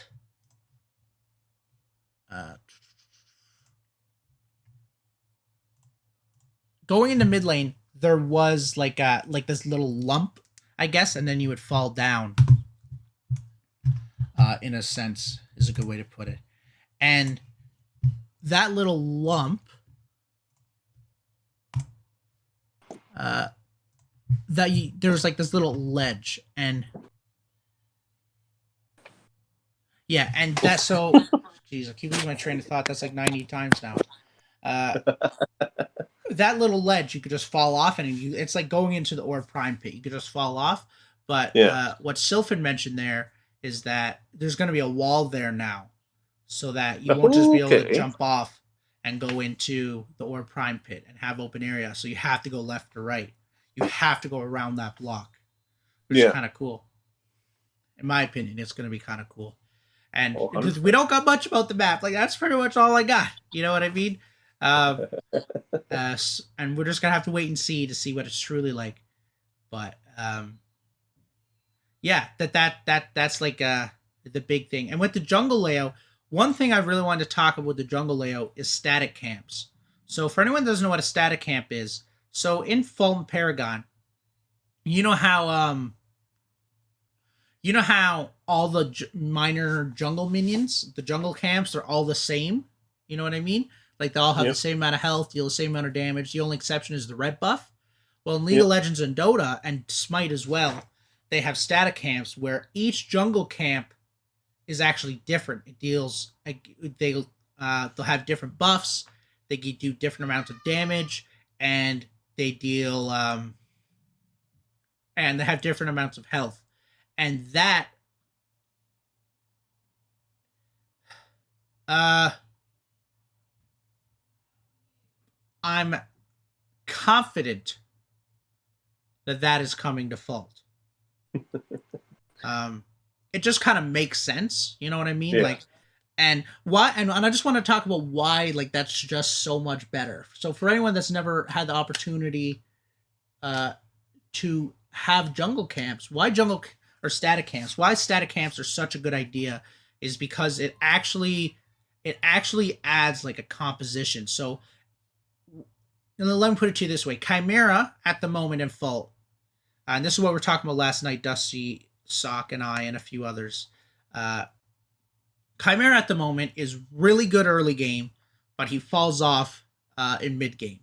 You know what I mean? So because of that, he's usually a character that you kill all the jungle minions and you immediately go for a quick gank so that you can get ahead because you're going to fall off as game goes down. To where someone like Sevarog is super weak early game, but super strong late game. So because of that, you can't really.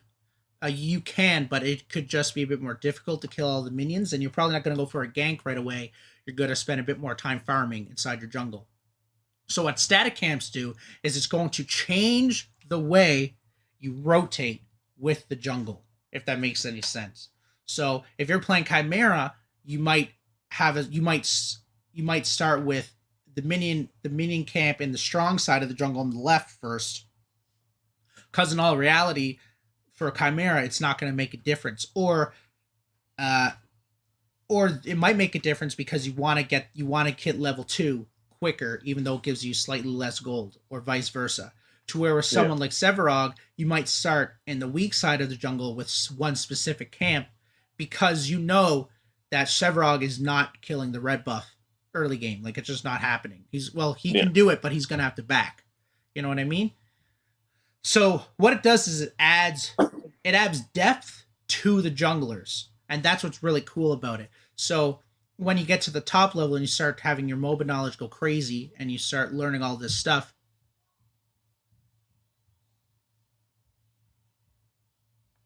Yeah, Itchy, yes, sir. I just read your comment there now. Yeah.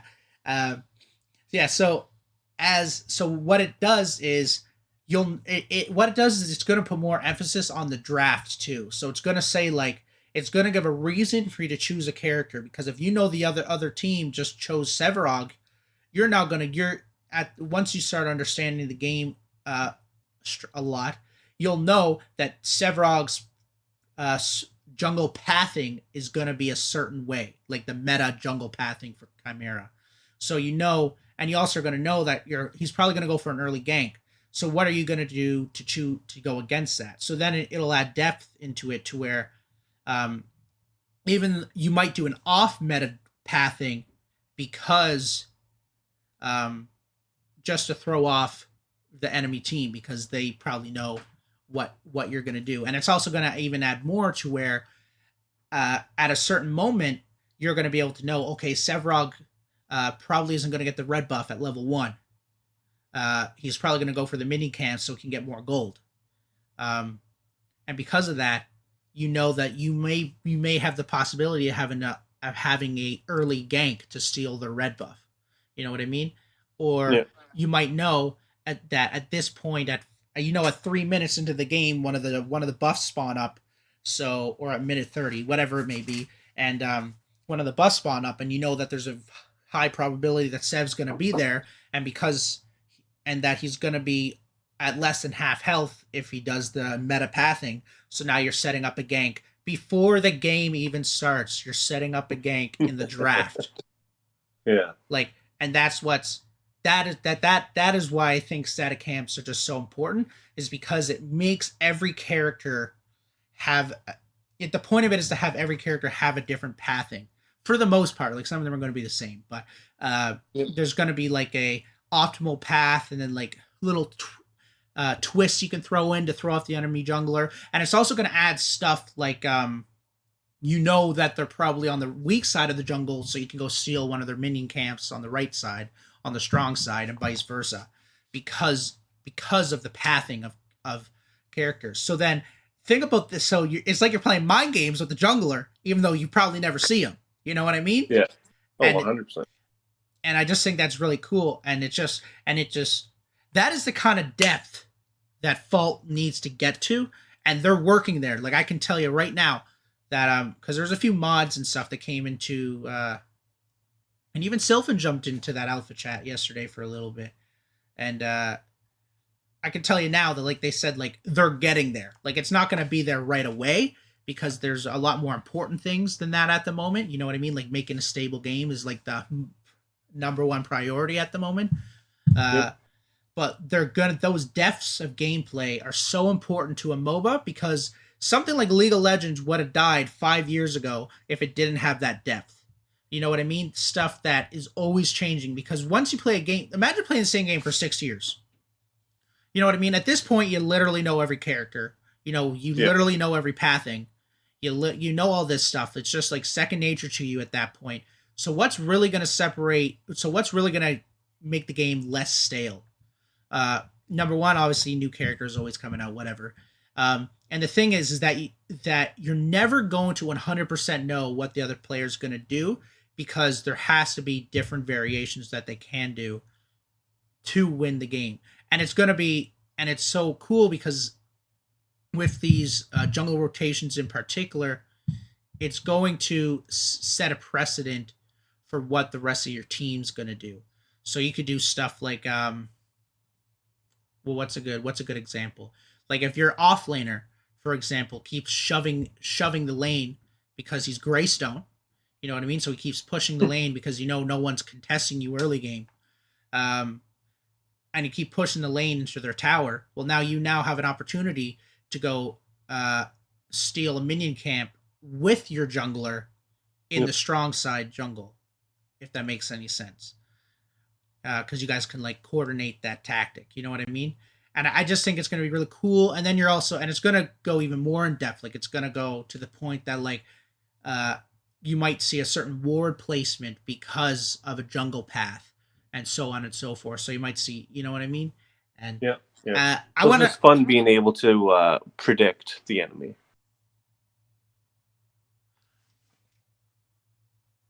People might think this isn't balanced, but Kai players always went for green sooner back when jungle hit way harder.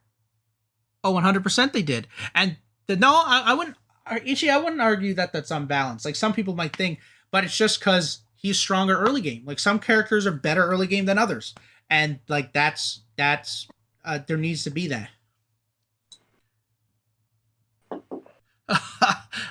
Greystone is an offlaner only. And don't let anyone tell you otherwise. If they play him in any other lane, you should be a bit nervous. You're telling me he's not good in the jungle? No, he's fucking not good in the jungle. Are you kidding me? Well, yeah, just because he's a tank doesn't make him good in the jungle. Anywho, yeah. Yeah, he's an offlaner. He is the anti-carry hero. He is a beefy boy. And Steve, so as someone that's a main jungle, would you love the idea of static camps?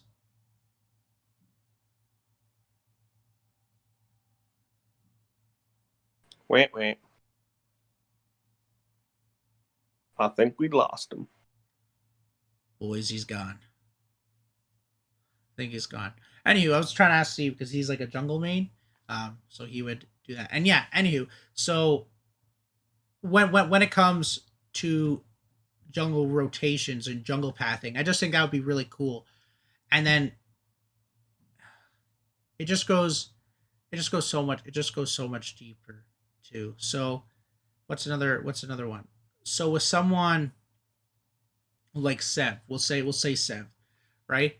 Like it it might be in your best interest because you know he's late game that you don't want to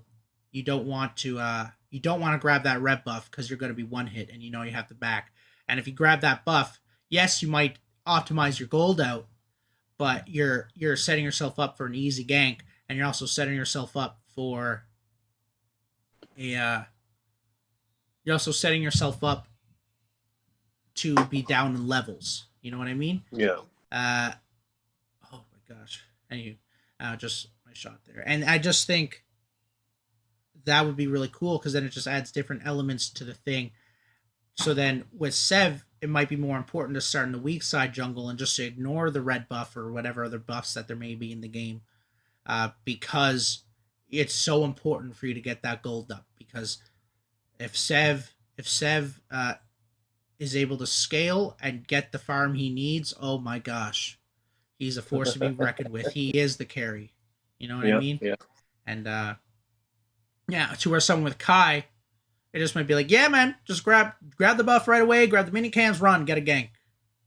You know, because you know that once you pass the 20-minute mark, Kai ain't looking too good no more. Like he's starting to fall off very fast.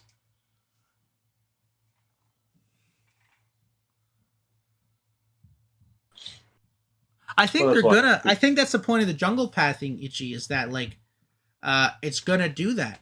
Is because once you start think about it, all it's gonna take is adding static camps into the game, and immediately you're gonna be playing mind games with your team comps and everything right from the draft. Like if you're the jungler, you're gonna be playing mind games with the jungler, even though you may never see him.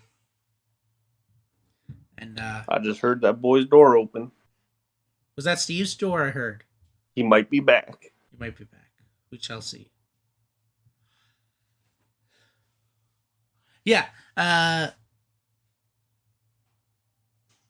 think that's all I got to say on that, to be honest. Chandler, what do you think?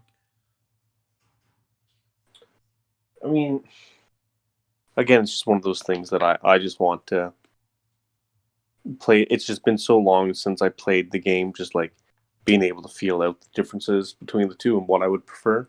Yeah. I definitely see all the bonuses to it, but I also just didn't play enough jungle. That's true, yeah.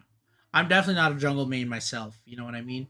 I did play my fair share of jungle, and I could tell you that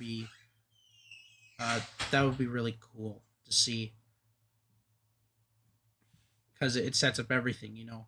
You'll be able to gank in the jungle, steal jungle, set up ganks, set up wards, so on and so forth, simply because static camps exist because of jungle pathing, which is where they have to go to. Because the point of MOBA is every decision made, whether you thought about it or not, has to have a reason.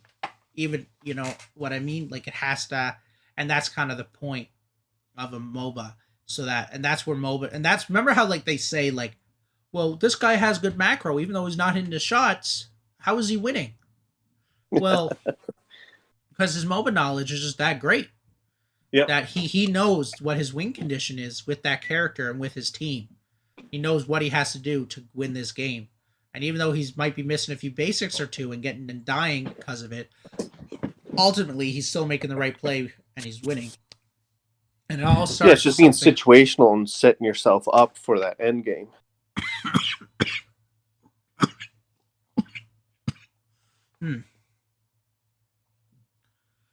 Yeah. Yeah, and Ichi, like your example that you just gave, like that's a great example, but it's not even that face valued. Like there's so many different options that you could do. Like sometimes when someone's getting ganked, it could be better to gank yourself or seal their jungle, or if you're in a position to support the person getting ganked, you know what I mean? And so on and so forth. Yeah. And so the next thing I wanted to mention was why out of everyone's idea, and this is something that Norwegianator actually brought up a lot. For anyone that doesn't know who Norwegianator is, he is a junior moderator in the Strange Matter Discord. He is honestly one of the funniest people I've met in the Strange Matter Discord, and he always brings this up, and he always asks this question when he gets the opportunity. Um, so and that is why is it that a jungle is set up in a why is a jungle asymmetrical? Why isn't it parallel like lanes? And what we mean by that is in Fault you have the jungle on the left corner of the map, and you have a jungle on the right corner of the map, and for the strong jungle sides and for the weak jungle sides. But why isn't it that both strong jungle sides are on the right side of the map so that they're mirrored, so that they're parallel from each other? Why is it that they're not? And why has that never been a thought? Like why is it a standard for it to always be asymmetrical?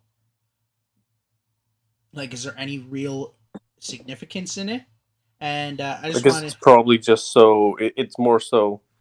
I'm sure people typically do it. It's that muscle memory. If you're always used to it being on the left side of your jungle, if all of a sudden it's mirrored, depending on if you're light side or dark side, it's going to be to the left or your right. Yeah. So it's probably more so for, again, that higher tier play where everything is calculated and you do have your like exact route that you take. Mm-hmm. So if you're constantly thinking as a jungler, hey, wait a second, what's my orientation? It's not a huge deal, but I'm sure there's people who will be like, no, I want my left side jungle, my right side jungle to stay the same. Seems kind of like a dumb thing to like expect though. I mean, like, because if you're gonna make like, I have a few ideas that come to my head. Like the first thing is like, if you're playing soccer, you got to be able to shoot with your right and your left foot, right? Because there aren't always going to be scenarios where one you can kick with your right foot, but then also it's like you just never know, and sometimes it's going to be helpful. Now, if the jungle is always on the right side and you don't want to like get people out of their weird, method or muscle memory, it just feels like, I don't know, I feel like like it should be normal or okay to have to learn a lot more in terms of like, because if it's just farming, if it's just pathing like that, like I feel like it wouldn't be a huge deal. um and it would kind of, I guess, because if your strong jungle was on the right side next to the ADC and the support, well then it's normal. But if your strong jungle is on the left side, then maybe Well, the in thing terms is, of, so when you mirror it, you have the same jungle buffs on the same side of Raptors or Prime. Yeah. yeah. That's the other thing. As soon as you make it asymmetrical, then Because so what Norwegianator's argument was of why, and I think he was just doing it for the sake of this debate and discussion. But what his argument there was is why he was trying to argue why parallel was better, um, or might be an idea to look into. And the reason for that is because let's say you're going for a gank, right, on the right side. Well, on your right side. Well, you now have the red buff that you can grab before you make the gank. So you might be at an advantage. To where if you're on the left side, you won't have that red buff to make the gank. So you're at a disadvantage. So because of the way the map's designed, you're immediately could be at a disadvantage. To where if it's parallel, there is none of that kind of thing because everything's equal. If that makes any sense. Um, I personally like how it is now, but the way I think about it, why asymmetrical is better than the parallel jungle, is number one. I think if there's a parallel jungle pathing would be weird. Number two, you would see a lot more fights. I feel I don't know what it is, but just thinking about parallel jungle makes me think that you're going to see a lot of jungles just fighting for what used to be no reason, but now there's going to be a reason. Like there's just going to be a lot more team fights, Hmm. and you're going to lose out on the farm and stuff like that.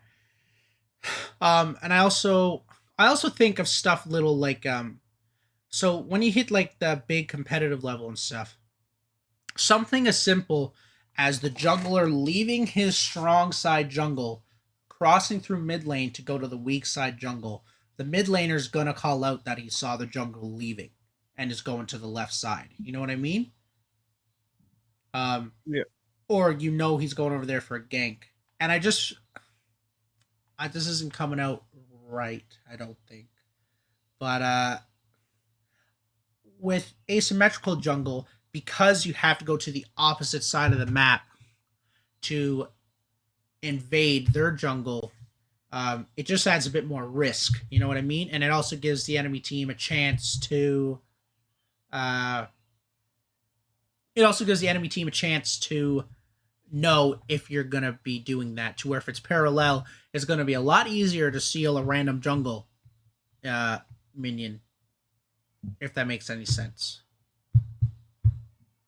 That's my only reason for it. Fair enough. Yeah.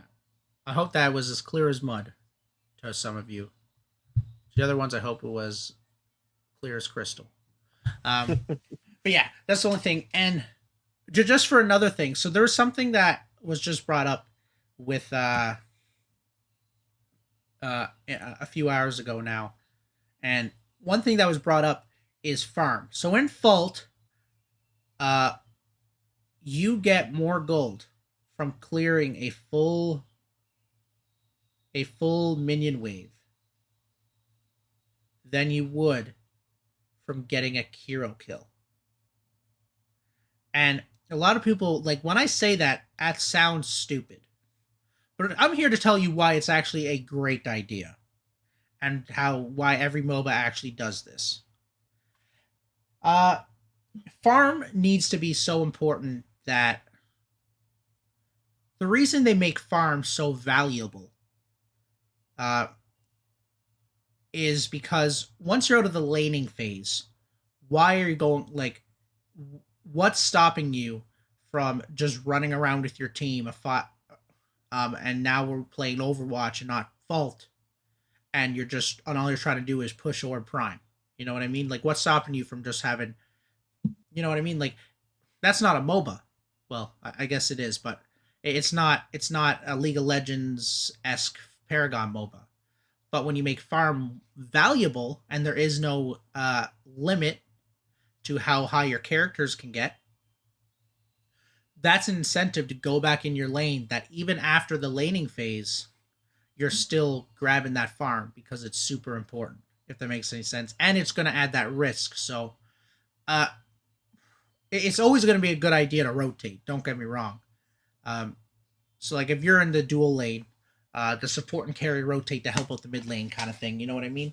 Because the mid laner's getting ganked or they're trying to set up a gank or whatever it may be. But you have to make that decision. You are risking losing one minion wave because you are taking the risk that you are going to get this kill. You know what I mean? Because if farming isn't important, after the laning phase is over, all you're going to see is a bunch of death balling occur. You know what I mean? Like, farming has to be super important. And Fault at the moment, guys, I'm telling you, if you're down 6 CS, you're down a lot. It's not a little bit. It's actually quite a margin. You know what I mean? You should be worried if you're down 6 CS. And if you're down 20 CS, you should be sweating bullets. And if you're down any more than that, you're losing your lane. Like, it's gone. It's chalked. You know what I mean? So, and that's just that's why I just so the importance of farming. I don't know where this came from and how this related to jungle, but we're here now. I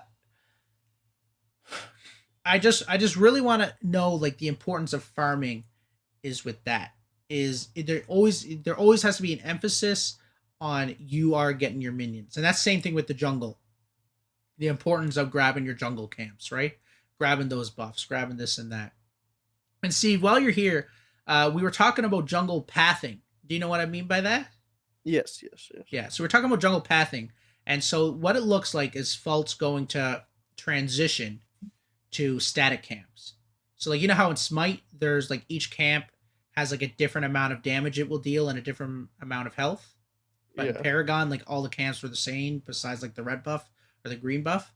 Well, they're gonna Yeah. make it so that they're static camps, so every camp has a different amount of stuff, so that there's a different jungle path for each hero depending on what their abilities are and stats and early game and mid game and yada yada yada. So, what do you think about jungle pathing and why they're doing it? Just to reiterate there fast is because right from the draft lobby, it's now going to matter what jungler you pick and what your other lanes pick to help to play the mind games of the jungle versus jungle. Because once you know, like let's say Sevarog's pathing is whatever, you know that at minute 3 in the game, one of the buffs are going to spawn up, so you know he's probably going to be there to grab that. But he's going to be low health because he's Sevarog. So right from the draft lobby, you're going to be choosing a character so you can take advantage of that. You know what I mean? Yeah, I like that concept of learning not just see, because there's a few Rip to the levels there, minions. right? There's a few levels there. It's learning your own hero's abilities, and then there's learning your enemy's abilities, but then from there it's learning your enemy's like career, I guess. Yeah. And career in the sense of like what that character is typically trying to do. I feel like there was always like there's those 3 layers of knowledge in a game, right? Understanding what the characters do, and then typically what their behavior is. I feel like it'll really benefit veteran players and reward players that put a lot of thought into the jungle, and I don't think it'll hinder players that don't look into it too much, in the sense of like I feel like it's it's not like it's something you need to completely exploit. It's just you know that they're probably going to be in this general area at this time. Yeah, and actually, Ichi just made a really good point there. Imagine a level of kiting coming back. So there's going to be like different. There might even be a different kind of kiting depending on your character and so on and so forth. Cool. I just think that'd be really cool because it gives you there needs in a MOBA especially there needs to be more of a reason why you chose a character than because I thought he's fun to play. Like yeah, that's also only maybe the main reason, but there needs to be like an objective reason why you chose said character over another different jungler. And that's where something as simple as putting in static camps is really just gonna make that difference. Because Steve, could you imagine playing and you know you're going up against a Kai and you know he's gonna be strong early game, so he's probably gonna start with his buffs. So you might have a chance to grab his minion camp on the right or something, or they might even take it more in depth with the static camps that a certain pathing might get you more gold, but it'll make you a lower level. Yeah. Or there might be a certain path that you have more. You become a higher level but less gold. And Yeah. Booker the Looker, thank you for the follow up. I really like your name there. Yeah, I just think that'd be really cool. Yeah, To see. I'm definitely all for it. I think it's a good idea. And it'll add some more dynamics to the matches. And with Fault putting such a big emphasis on farming, it's going to be really important that you know your jungle path. Like, I can't stress it enough. Like, I know you can't know about it right away. How the frag am I playing Paragon? First off, this is Fault. Don't disrespect me ever like that again. I'm just kidding. No, it is Fault though. This is from Alpha 3 weekend game, so this is actually just old gameplay. Back in March. I'm not actually playing this very second. Unfortunately. I wish I was. But for anyone that doesn't know, Fault will be coming out sometime in June and July is what they're aiming for. They don't got an exact date. They can't say June 28th or anything weird like that. But it's going to be somewhere in there. and it's going to be paid early access. The Steam packages are on Steam, of course. It's just gonna be awesome. I think you should really take a look. It's gonna be a fun game. I'm telling you. I played Alpha 3 Weekend, which is the gameplay that's on the screen now, and this is like full on alpha, and it felt those feelings that I used to get in Paragon came back. And I'm not saying this is a replication of Paragon, but like those feelings were there, guys. And I'm telling you, you're gonna have a nostalgia boner when you get to play Fault. And the thing that Fault's doing better than Paragon did, in my opinion, is they've learned from Paragon's mistakes, and they've trying to make the game more than just a nostalgia boner, because that's gonna the what's the word I'm looking for? The novelty is gonna wear off after a while, so there needs to be more to it, and that's what they're working towards now in Fault, and it's awesome, and you can see it. You can even feel that difference in Alpha 3 Weekend, and the game now is nothing like it was in this certain gameplay. It's very different. I mean, games like, I know you say that, but like, imagine being the CEO of Epic, and you said, yeah, Fortnite's going to make us $2 billion this year, or we can play Paragon that's going to make us 50 million. But we can only have one. Well, it's pretty.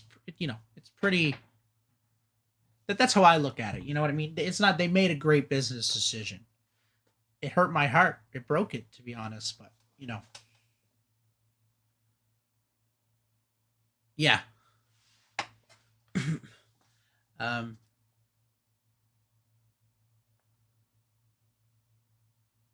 That's true. They could have.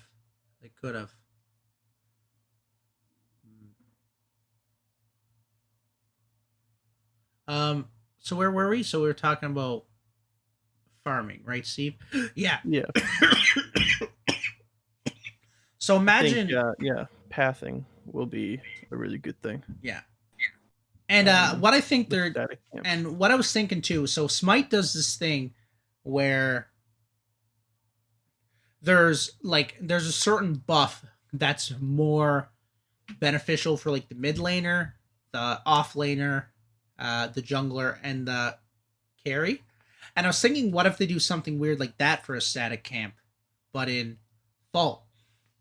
What do you think about that, Steve? Like, do you think that's a good idea? Yeah, I think it could be interesting to try in Fault. It would definitely ask players to be more aware, I think. Maybe not making something that's like character defining, but like if you know that you should go and get this buff. Yeah, stuff like gold buff. Yeah. Like you should probably leave gold buff for the ADC or something. Yeah, and it's not one of those things, like, it doesn't have to be like early game. Obviously, the jungler is taking all the buffs. Like, he's taking everything because he needs to level up too. But once you get out of the laning phase, that's where having these different buffs that are kind of more beneficial for the other lanes becomes really cool. And that's where, because I've talked about it before, maybe that's what their lane objectives are going to be. It's going to be the static camps itself. So now it's all wrapped in one little neat bow of all they're doing is adding static camps into the game, and bang. They just made the game 20. They just literally elevated the game in 20 different aspects. That's actually incredible. You know what I mean? The invisible buff? Yeah, I didn't like the invisible buff. Well, I mean, the invisible buff, you know what was worse than the invisible buff? The black buff, the damage over time buff. Like, that buff was Jesus. It was a good buff. To where in the invisible buff, you could still see them if you had a ward. You know what I mean? So, do you think that you should be able to have multiple buffs at the same time, or Is it in Smite where you can only have one Ooh. at a time? I'm not sure. I can't remember. I feel like there's one of them where you can only have one buff at a time. Yeah. Ooh, that's a good question, Champ. So, chat, what do you guys think? Should you be able to buff stack, or should you be able to just have one buff at a time? Because I I remember think only sometimes one. like people just got Yeah, in greedy. Smite, it So does not stack. You're right. Yeah. because again, you could have somebody that shouldn't be taking buffs. That's just going around the map, just collecting buffs rather than actually doing their job in lane. Game, why? I need to know why. Why is it? Why do you think stacking is a good idea? Could you imagine? Just think about it this way. I'm just gonna put the. Could you imagine jumping around the corner and you see a jungler with a gold buff, a green buff, a blue buff, a red buff, and a black buff? You're going to be poop. You're going to be uh, pooping your pants right then and there. Yeah. So what I'm and Black saying, I think stacking is good, but I think it would only be two or more. Oh, only be two and no more. Yeah. So what I'm thinking, guys, is, and if they do make static camps a thing, which I'm pretty confident they're going to, because it works wonders in other MOBAs, right? Yeah. There's gonna be other buffs. Like it's good. There's gonna be. You know what I mean? And we're not talking just river buffs. We're talking like other jungle buffs, minor jungle buffs. And that definitely seems to be the trend. They're just trying to take the best aspects of all the other MOBAs and put it into one. Like there's definitely Yeah. a place for seeing what has worked. Like you don't have to reinvent the wheel every time. Mm-hmm. Well, that's the thing. Like, whether you like League of Legends or not, that game had 11 years of polish. To say that game is optimized is an understatement. You know what I mean? Like some of their heroes need a bit of a balance, but like the map and jungle itself it's just that good. You know what I mean? So that's why someone like Fault's gonna adopt a lot that League of Legends and Dota have done. Do you guys see what I just did? I've said this before, but like this is how newbie I was during the Alpha 3 weekend. Like, because I changed my alt to my Q, and then I put the rest of it on my mouse. So I accidentally hit my Q button when I was trying to hit my W button, and just alted. Like, anywho, I think they should add a CPU that has objectives to complete, and both sides must work to stop him, or both sides will lose. Wait, like have like a neutral enemy that if you don't stop him you'll lose. Wait, what do you mean game? So I'm kind of curious now. What you mean? They have to stop him. Oh, and you would get a buff if someone stopped him, whatever team stops him. Yeah, that sounds something like Heroes of the Storm would do. Games. That's like a Heroes of the Storm's objective kind of thing.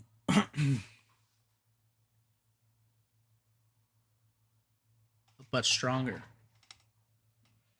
What do you guys think about that idea, Steven Chandler? Imagine if there was like a neutral minion that at a certain point it's just gonna run through you and both teams lose.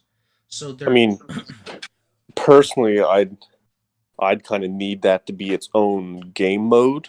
You know, that I can see like being its own game I mode. see it being interesting and fun, but it'd have to be in a different mode. Yeah. What if it was like a roaming thing that just like went around the map, and if you got in its way, it just like fucked you up? Like the freaking horsemen, the 4 horsemen, yeah, walking around. Yeah, and like you could like lead it towards other people.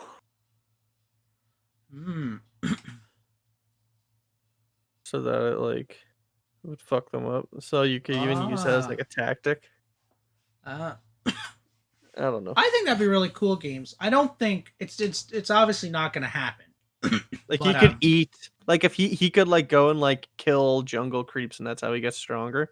And like he ends up like fucking up yeah, your jungle. but yeah, games I actually really like that because like they've already talked about like how they're gonna have like an ARAM mode, and that could be another mode there in itself that they could have, so that when you get pissed off in your ranked play or public play, you now can just you have another game mode to choose from while still playing Fault to blow off that steam.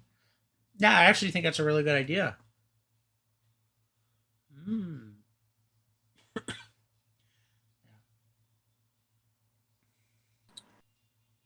Um.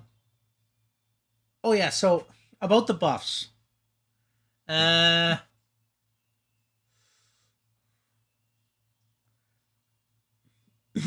So, what I can say about the buffs, in my personal opinion, stranger's opinion, there, I think someone shouldn't be able to have all the buffs. One person. However, I need to be able to have like I need to be able to take my enemy's red buff, even though I already have my red buff, or I already have the blue buff, and I need to be able to have both. Does that make any sense? Yeah, you want to Like, be able to take it. So now, do you think having two of the same should double the effect or double the length? sorry. Like let's say you get red buff and you have increased attack damage, and let's say, just for argument's sake, red buff is 30 seconds long. Okay. Do you think if you get a second red buff, if it should double your attack but still for just your base amount of time, or should it be the same amount of attack, but let's say you have 15 seconds left, now you have 45 seconds? Oh yeah, yeah, that would work. Yeah. So Because what? that would make sense for like stealing the enemy's version of that same buff.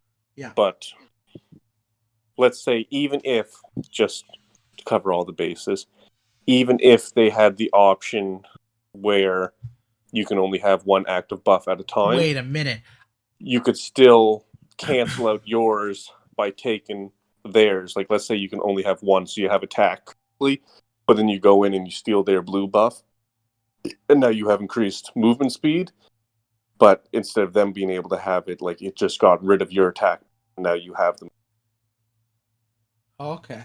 Rather than sometimes, I know some other games, the buff will drop, and since you can only have one, it'll just sit there, and basically the enemy team can just go back into their jungle and still sitting there waiting for. Yeah, so it like reset the timer. I don't think it would reset it, Black Neon, but well, maybe that's what it would do. But it would extend the timer. So if you have the red buff for 20 seconds left in the red buff, but then you capture their red buff, instead of having a double red buff, you would just have a red buff for 60 seconds now. You know what I mean? Because you could imagine a double stacking red buff. Oh my goodness. Double the burn damage? Yeah. Okay. Yeah, and I think that's Imagine what it that on means. Countess. Gosh. Yeah, It's I like think kills you at full health with their Steve, ult. what's your 2 cents about buff stacking and buffs It's stupid. One buff, pick one. why? It's not very team oriented.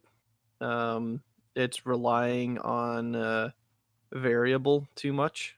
Because a buff is supposed to, it's a buff. It's not supposed to make your character, right? Yeah.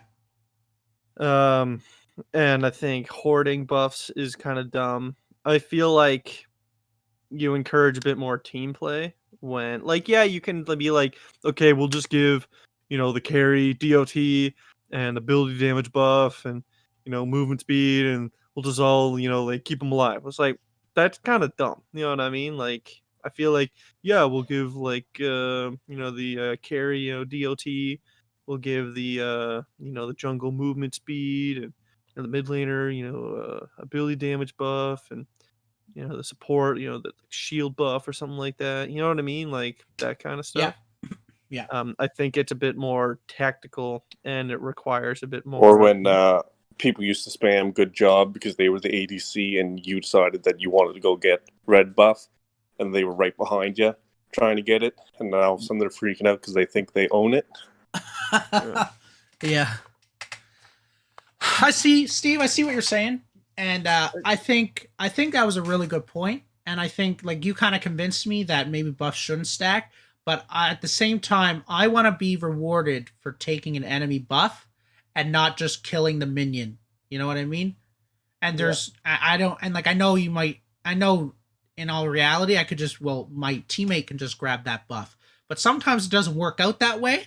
When you're a jungler or the solo laner, you take that buff and there's no chance no one else is going to grab it but you. And I don't want to just sit there and give the jungler a free buff. You know what I mean? Even though I took his gold. Does that make, you know what I mean?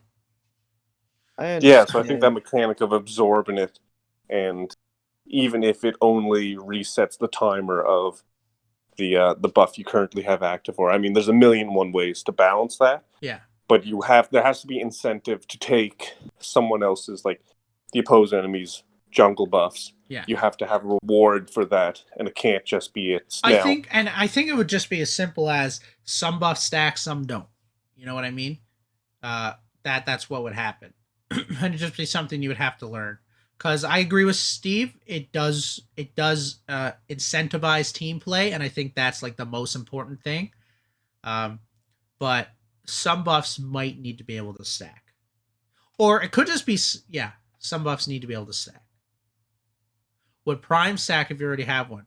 You shouldn't be able to get Prime Black Neon a second time. Prime should not respawn before your Prime buff ends. Yeah, I was going to say that would be crazy. Could you imagine? Could you think about Prime it this way? It's because Prime takes like 15 minutes or like 20 minutes to come up, 18. And then the buff. So yeah, it's only supposed to last like a minute or two.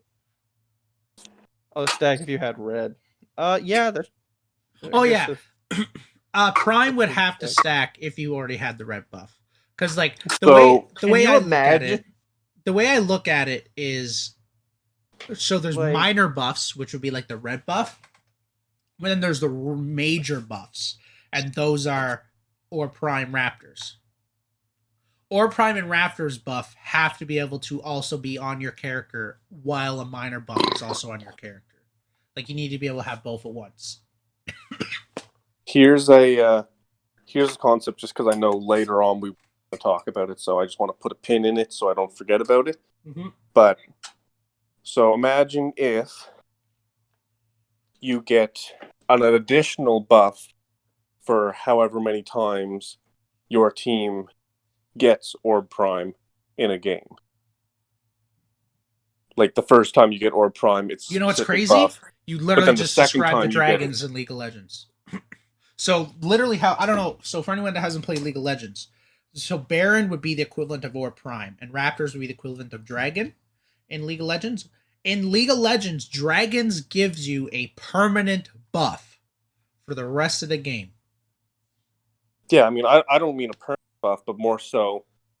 So let's say, what is the ability boost currently on Prime? You do more damage. Your minions have more health. You have mana and health regen. Yeah. So now imagine taking all of those, but the second time that you go and get Orb, all of those values are 5 to 10% greater than the first time you get it. Okay.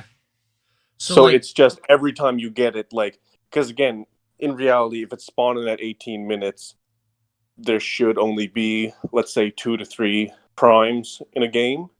Like 2 to 3 times Prime gets activated. Okay. So if you're the team that gets Prime all 3 times, that third time should be more than enough to end the game. But if you get it and then the other team gets it, you're still kind of balanced. Now whoever gets the last one, it's just going to be doing more than the last team fight. So like have like an Elder Prime?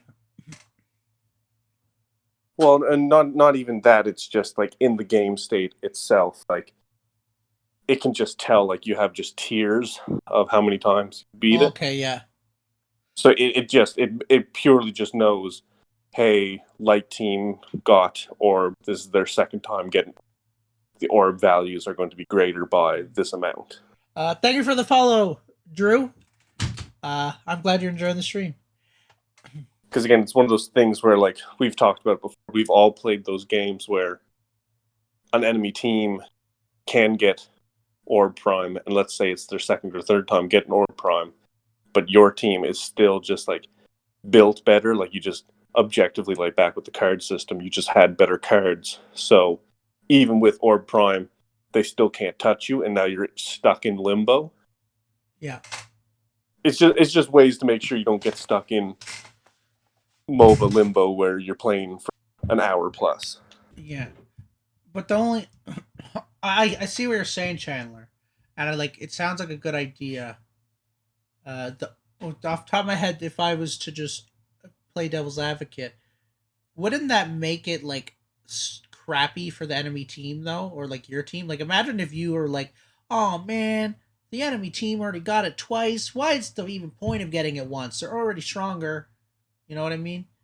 Well, again, it's still only an orb buff, so it's only active for what, a minute or two. Oh yeah, that's true. It's only for that team fight, and again, like if you just have objectively better players, like there is some skill to it. You don't just get prime and then you wipe the map. Yeah, that's true. And again, like let's say it maxes out, it's only a 5% jump each time. All of those values, like a 5% jump in what orb would have been the first time you got it, isn't a whole bunch, but it's greater. Like, I don't know, I'm just thinking of risk and reward, like knowing that, hey, if you got first prime, you already know the enemy is really stressing to make sure they get prime next time, and they really don't want you to get prime that second time. So you just take it a little more serious as a team, and you don't just let them walk up on it, and you make sure somebody rewards it because you don't want them to go there. Even though, again, these are things you should be doing, but when it becomes a game mechanic, it's easier for the casual crowd to understand the importance of warding it. Yeah. It just bakes that strategy right into the game. That's actually a pretty good idea. Steve, what do you think? Steve I think RKO'd again? No, he's here. No. I think I don't know how to word this.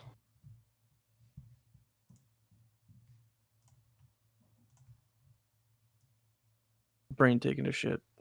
That's all right, man.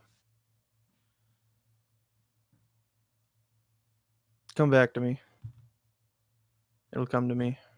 Okay. The words.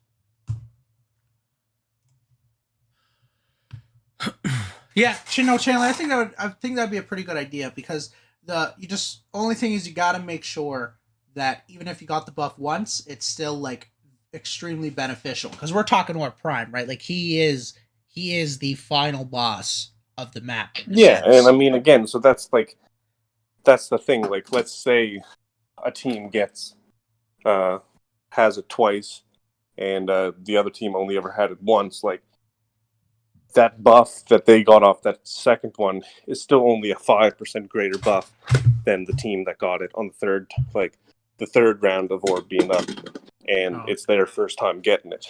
Like, so just a total of 5% greater, I just don't think is game breaking enough for it to be a problem. But it's enough when, again, you start getting down to those numbers and you're crunching, okay, how can we optimize every part of the game? Knowing that getting it twice is better than getting it once.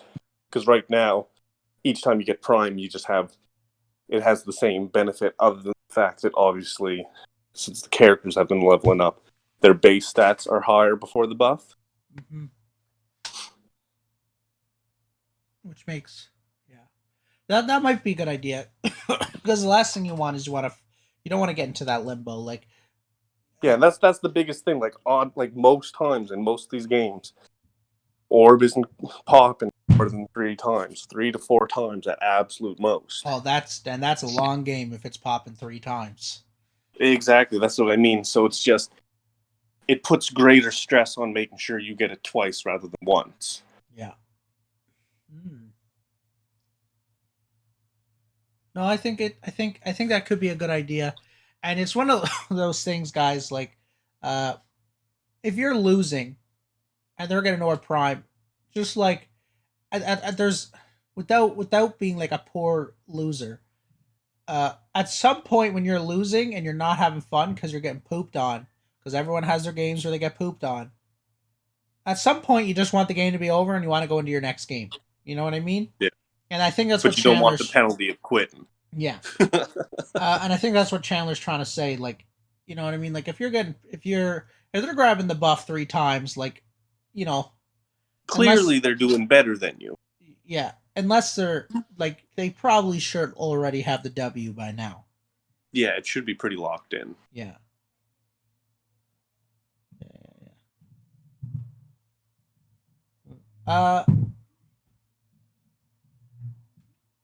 Yeah, I actually think that'd be a good idea. It'd be interesting to see it being implemented anyways, and just like see other people's opinions on something like that. But, you know, we can definitely take a 5 or so minute break just if we want to be on time to be done here. Yeah. All right, guys, we've been talking for over 2 hours now. We've kind of went a bit over time and kind of worked into Act 3 a little bit already. We always take a 5-minute break here now, so we are just going to do that. Take our little 5-minute, and yeah, we will be right back. Ooh, I'm back. So, guys, just for everyone that might care, find this interesting, I've had a hamburger and some fries beside me this whole time that I haven't been eating because I've been streaming and talking, of course. So I just tried to take a bite or two while I was in between breaks, and I put this on my cable box, and the bun is now stuck to the plate because it got so warm. So, like, oh hell yeah! And the bun is like, well, you know, I guess I shouldn't complain too much, but this bun tastes stale now. To say at least. Anywho, what if we flop though? This is Stranger or Big Moose. And we're here with Faultarian Journal number 7. This is 7 weeks in a row there, guys. I hope you've been really enjoying the stream. I would love for you guys to keep chatting. I really, really love the engagement that you guys bring. It's actually awesome. It literally makes my day.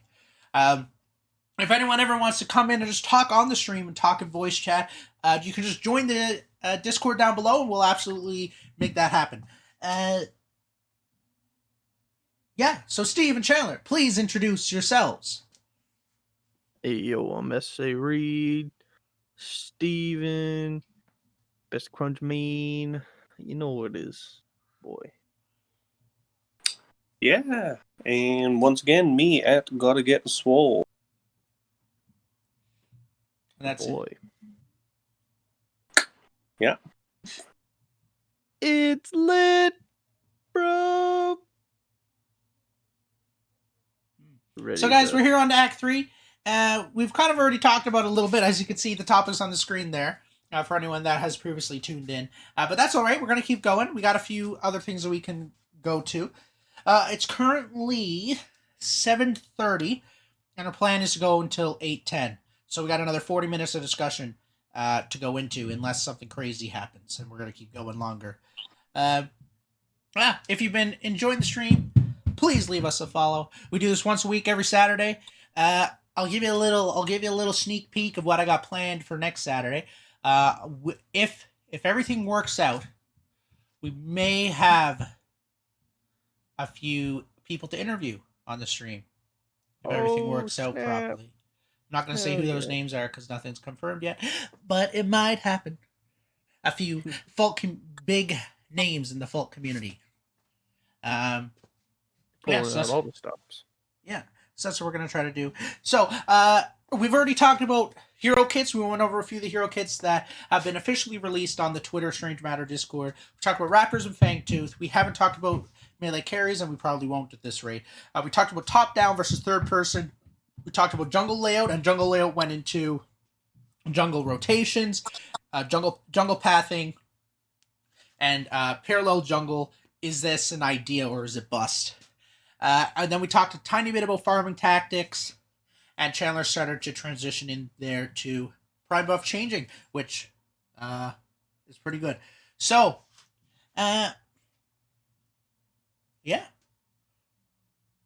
Sick. Yeah. Yeah. So, guys, just give me... Hey, Reverb. Hey. Reverb. Hang on. Steven Chandler, say something. I gotta. What do you mean, just say something? Doesn't matter. Just... Hey, stranger got a new mic. Courtesy of Canada Post in these trying times. Well, yeah, I got a Blue yet. Yeti X now. So I got that real nice mic. And I also got a new monitor, and it holds up to 240 hertz. And I got a new keyboard. I got the Razer Huntsman Elite Tournament Edition. And Styling. Gonna be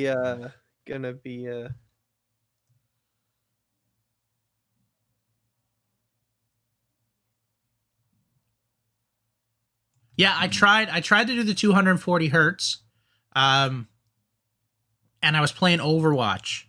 So for anyone that doesn't know, I've never played above 60 FPS ever in my life until yesterday. And I turned up my Overwatch and fixed my settings, and I ended up playing. I couldn't reach 240 because I just don't have the GPU to do that. But I was reaching 200, around 180, 200. And I'm telling you, when I say I literally just moving my mouse to where I was aiming felt smooth, like smoother, like it didn't feel as choppy. Like my shot immediately was better, and I only played for like an hour. Like I was mind blown by how much of a difference it makes with higher FPS. sounding like one of them PC Master Race boys now. Reverb, I would actually love your help. Just sometime after the stream. So,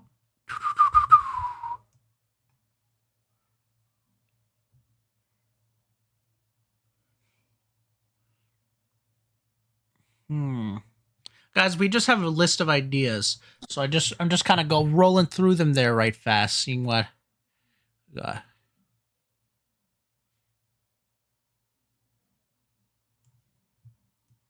Ooh. So there's two things I would actually love to discuss. We kind of mentioned one earlier, and then this one's kind of left field a bit. This is a different one. So one thing I think is really cool, and Sockcap himself actually, for anyone that knows, was the one that made this argument earlier today. Essentially, should everything be open for decision? And what I mean by that, should everything have like 1,000 different decisions kind of thing, or 2 or 3, it doesn't really matter. Or should there be some limiters in a MOBA?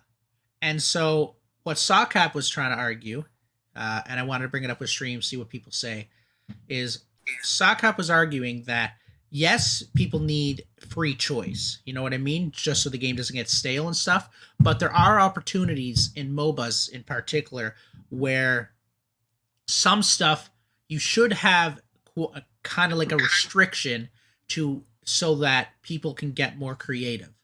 Does that make any sense? Yeah.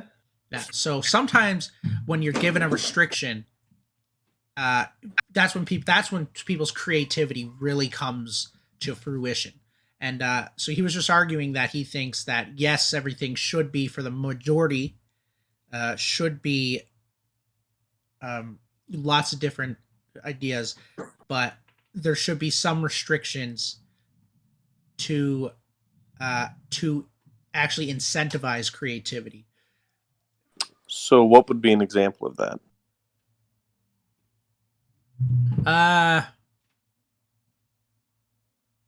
What would be a really big thing? So a restriction as something as you're gonna caught me off guard with that one. I should have wrote it down. This was hours ago. So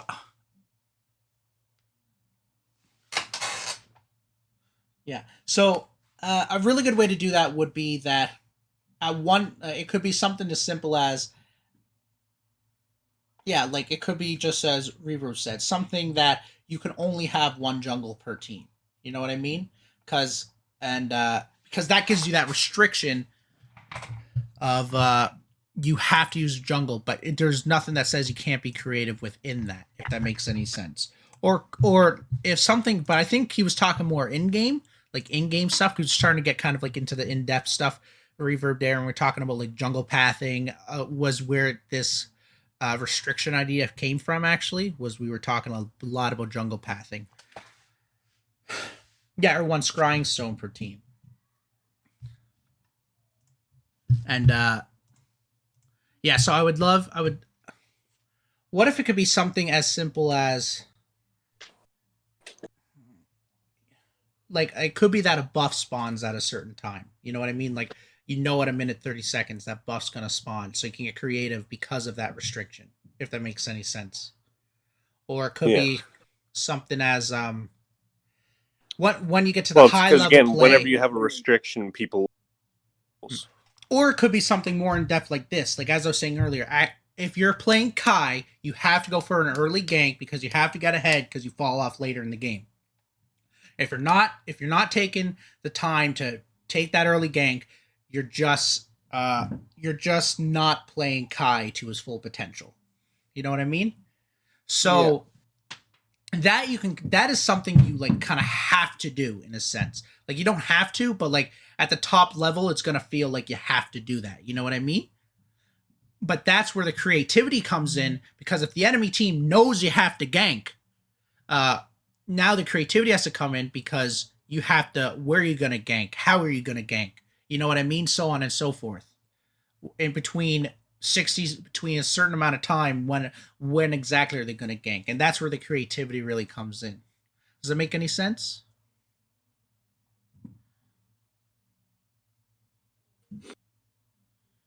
You can enforce something like that? The game needs to have fluidity to let the players evolve the game and the meta. The meta is in our internal games without a patch.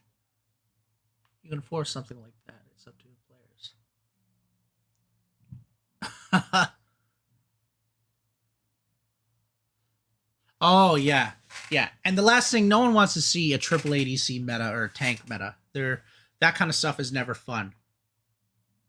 So that's why there is limits like that stuff.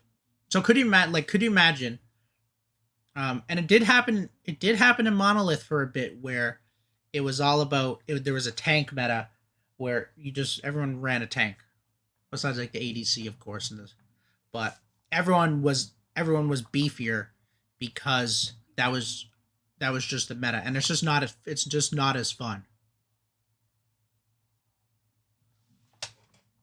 Just about figuring the game out.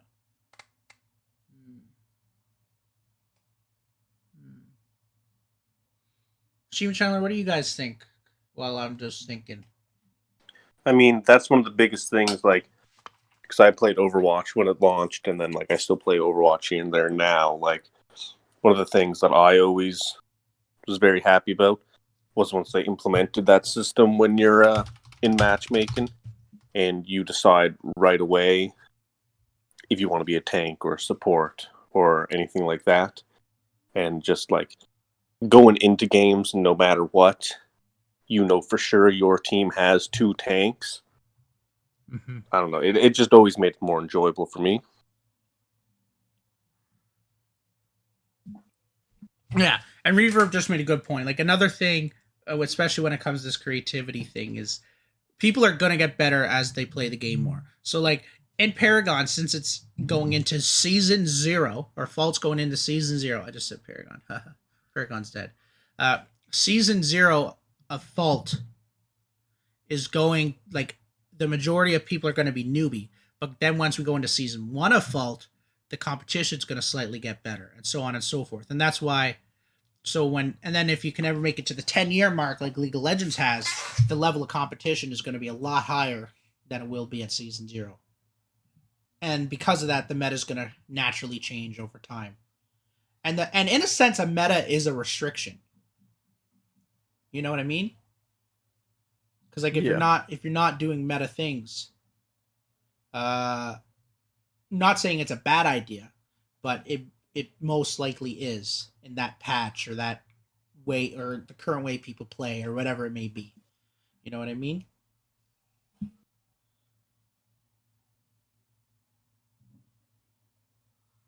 Yeah. Yeah. Yeah, Overwatch players on launch and Overwatch players now are not the same breed of players. That's for sure. Well, I mean, you can say that just as easily about Fortnite. Like, if you go back and see those original games, like, everyone thought building was just foolish and just something that you could do because it was in the other game mode. But now, like, if you do not know how to build, you are pretty well useless in any type of competitive format. But that's with anything. Like, there's just these niche things that maybe you don't take seriously at first that, like, with other restrictions or whatever, and just balancing through the time, it just becomes a staple and something that you need. Yeah, and Reverb made a good point. Like, if you took a season 0 gold player and took a season 10 gold player, there's a big difference in their skill level. You know what I mean? And there will be a big difference.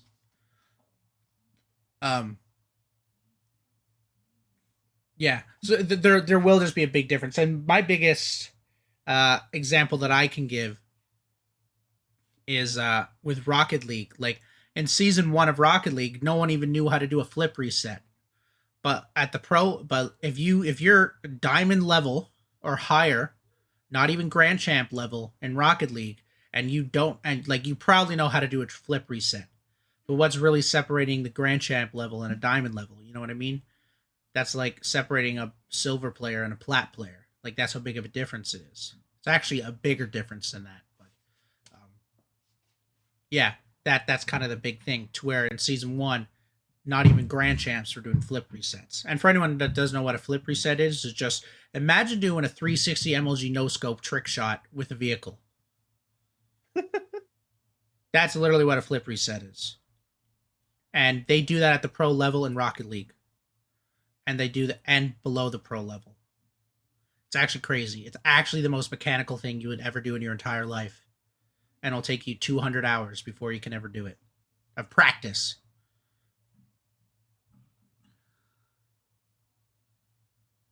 Let's say Morgus gets pooped on in lane by Greystone or something.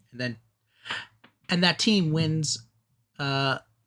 The team's win condition was dumpstering other lanes with the roaming mid Morgus. But because she gets shut down, the win condition just changed entirely. Oh, that actually makes a big sense, Reverb.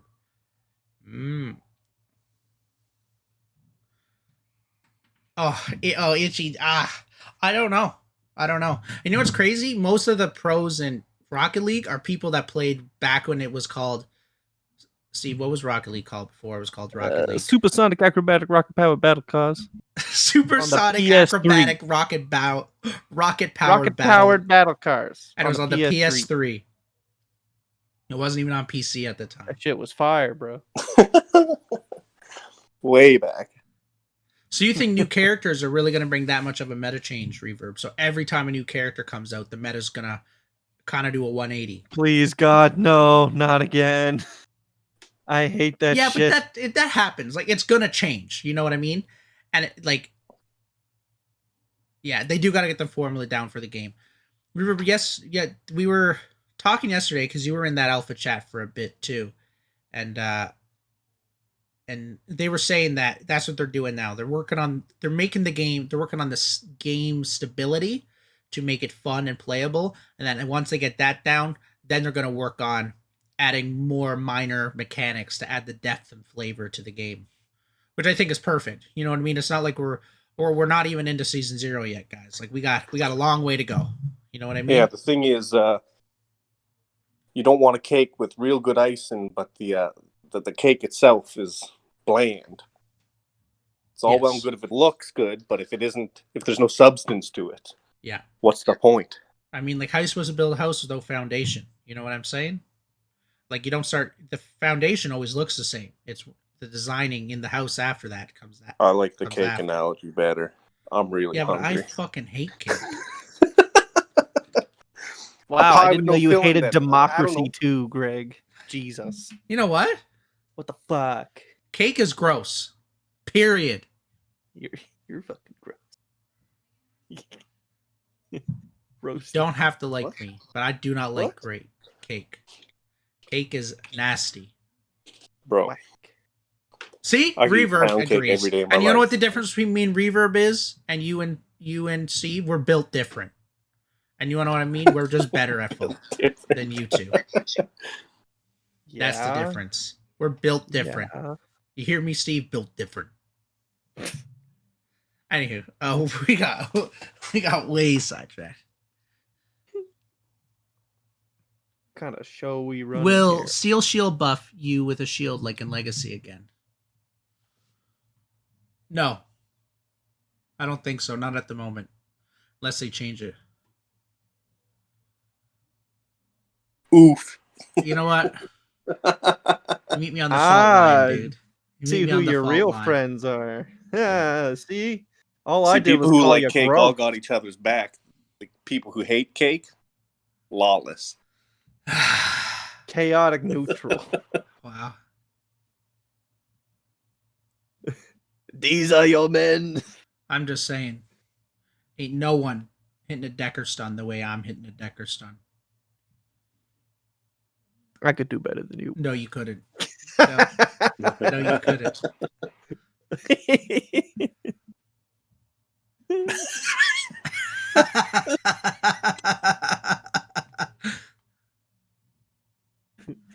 I can't wait till we actually like can do shit like that. What? It'd be nice just to have like custom matches and whatnot where like you can guarantee like all 10 players, like and like you can set up lobbies and whatnot. Yeah. I'm really excited for private matches to happen one day in fall. Yeah. Oh, just stream private matches would be so much fun. Yeah. I would just love to be able to go through the map too and just be like, wait, private matches? I can imagine you can do it in probably like the testing state. I just hope full release you can still do it or early access and whatever. It's a console command. What's a console command? It's a command you give to the console. It should be in the UI at some point. Yo, they've been gassing the UI a lot recently. I'm excited to see it. And it's gonna look good.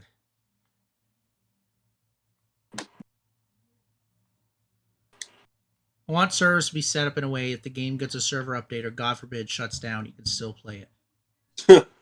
Like, you want it to be peer-to-peer?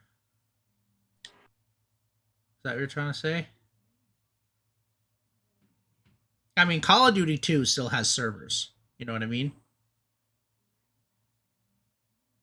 Yeah, like if you want a server that when it gets taken down to get updated, you can still play on the server, but the server's down because it's getting fixed. It will have scheduled maintenance. But it keeps the gameplay like a test. Oh, so like just updates in the background or something? Or like a build that doesn't have the update. Like you connect to like a separate server. Have two different builds. Whoa.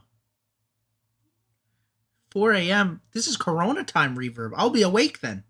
So we'll have the world. We'll still be gaming, dude. Like Canola virus gets us playing at all hours of the day, all right? Yeah.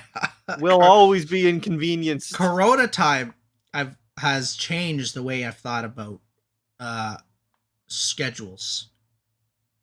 Time is a construct invented by the Jedi. Yeah, it is. It is. It is. It does have to happen. It just has to go down every once in a while. I mean, Call of Duty never goes down, and they have updates almost every day. Well, I mean, they just turn off the simulation, so you never actually think that the server's down. What? Call of Duty does not go down. I'm telling you. That once that game is Maybe released, their tweaks are just that small you never notice it. that servers never go down. Sometimes they make you restart the game, but they never go down. The game's never shut off for like an hour or two. You sound pretty confident about this. Is this like And unequivocal proof, or like this is like in all the time I've ever played Call of Duty, that's never happened. Because I'm about Like- to do some Google searching. Do it. I'm about to call up Google. I'll call my friend. Mr. Google himself. Hello, Oh, boy. Google. I got a simp here. Console games are different.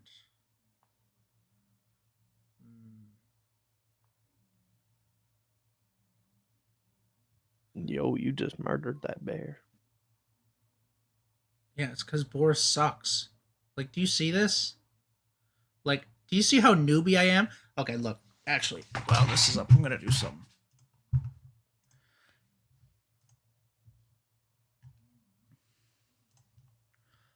I made this the other day.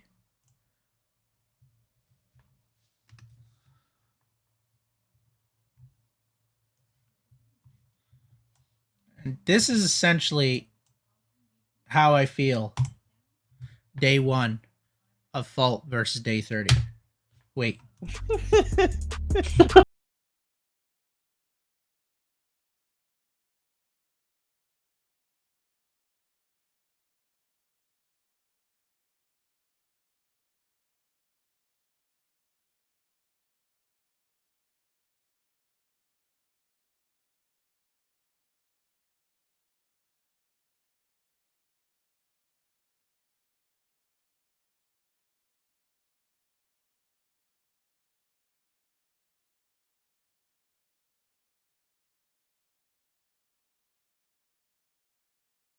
I just wanted to show that. Anywho, that was extremely off topic. Yeah, that's what I feel like it's going to be like for 98% of the population of Fault. Day 1, we're going to get pooped on by everyone that calls themselves a tester. But day 30. Wait, don't you only have 48 hours? Yes.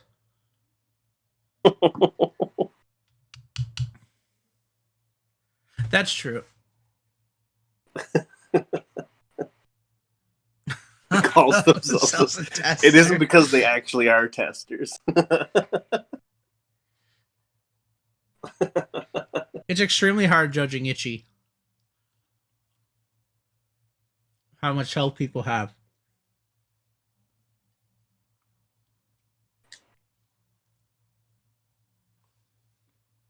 But that's okay.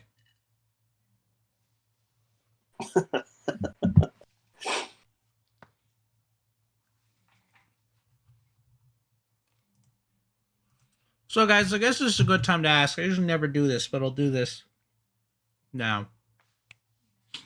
While people are in here, what would be something people would love to talk about, and we'll make it happen next week? Greg, you know for sure you're going to see a topic and oh, I want to talk about that now. Yeah, probably.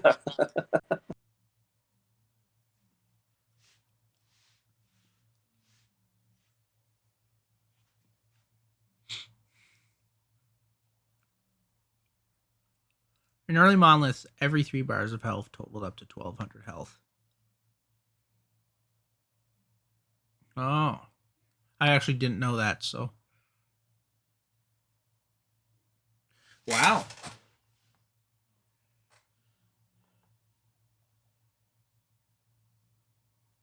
What do you think the implementation of old heroes will be? You guys want to talk about it? Let's just do it now. It's gonna be Howitzer, Gadget, Kalari, Phase, Rampage, jeez,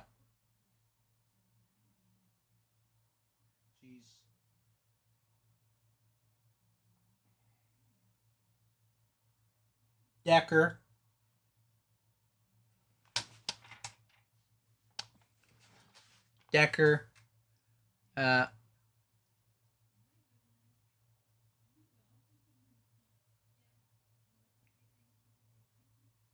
look at the bottom left for the rough concept art.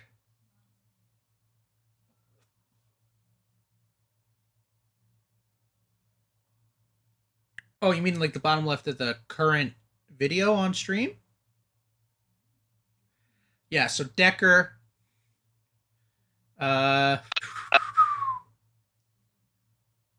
Steven Chandler, what? No, the link.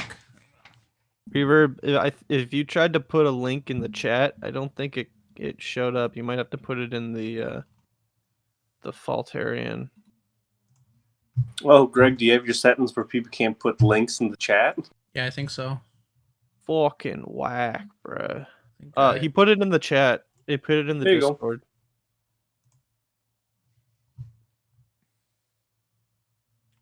Oh, the rough concept art. Yeah, it's pretty rough. But I see what you're talking about. That'd be pretty cool. Thank you for the follow, BX Knuckle. I hope you're enjoying the stream. And we're here to talk about anything and everything. If you have something you want us to talk about, let us know, and we'll do it. So this right here, guys, is what he's talking about. You're going to be able to see your health. I think that's a really, really big thing. Yeah. Now, he can't confirm or deny it or anything like that, but something along those lines. Yeah, something like that is probably going to happen. Okay.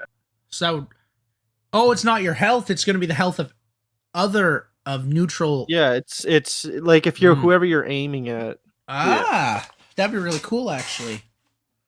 That'd be really cool.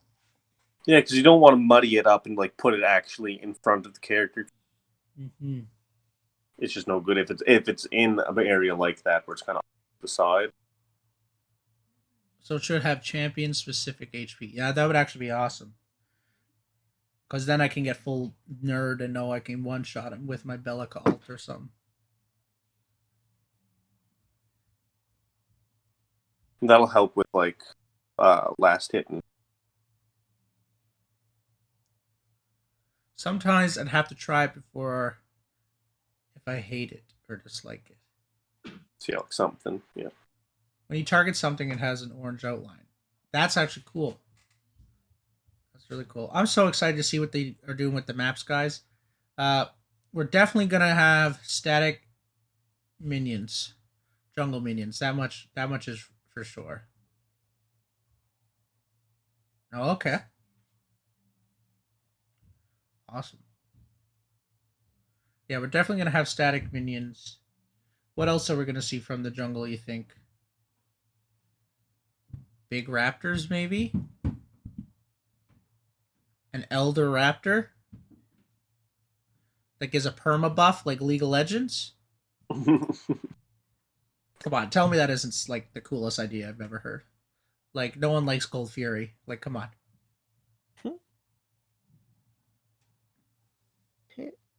It might. Oh, I wouldn't be able to tell you that each if it does. I know in Smite though, when you kill Gold Fury, it respawns as like a stronger Gold Fury that does a bit more. Technically 7, sweet goodness. But yes, 3. Yeah, it has Baron Dragon and that guy that destroys your towers, whatever his name is. Rift Herald. That's what I'm thinking. I would love to see. Oh, so what if Fangtooth is gonna be the Rift Herald of Fault? Meaning for the first 18 minutes there's something in the Orb Prime Pit. Yeah, they give different permanent buffs, and then there's Elder Dragons that happen after that.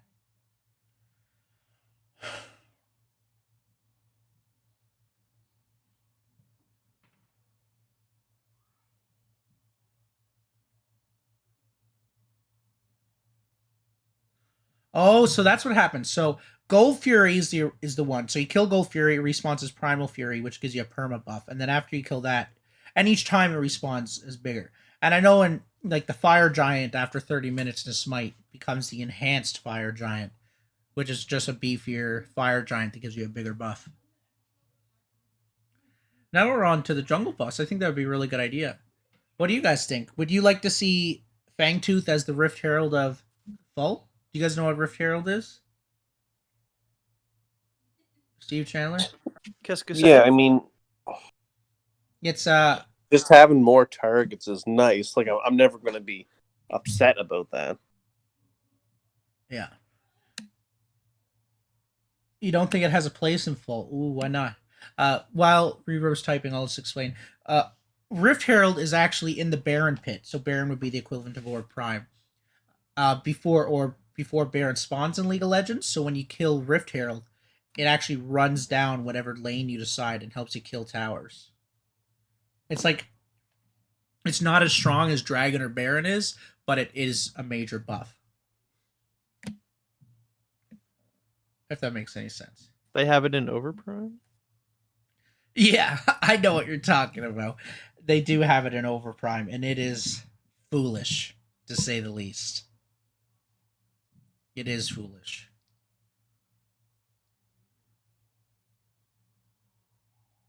Like, yeah, what if it's like Pyromancer Reverb? Because then it's not running down the map. Because Pyromancer is like a mini fire giant. And it would spawn before Orb. Yeah.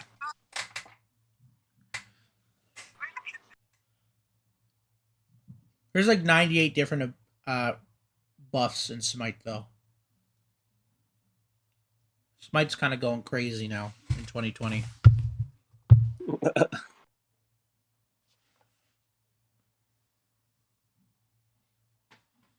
King of the Hill style objective. Like, who can control the Orm pit the biggest?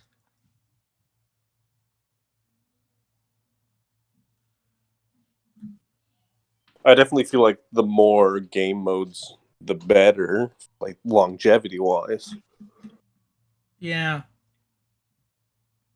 But there's a problem. You see, like... I mean, again, something as simple as just regular 3-lane and like just having those two is going to be more successful than only having 3-lane.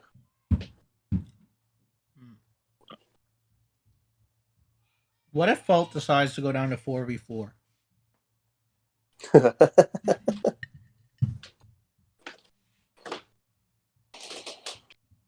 I mean, that could very well be another mode on a smaller map. Where would the supports go? I don't know, it's 4v4. Do you need one? Yeah, but then like that's a chunk of the characters that just if you play them, then your team is at a severe disadvantage. And the more people on the point reverb, the quicker it would cap.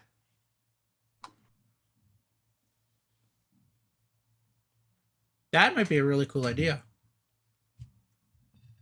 Look, I know it's a terrible idea. 4v4 seems like I know it's a terrible idea. I'm just throwing it out there. Like, would anyone play a 4v4 MOBA?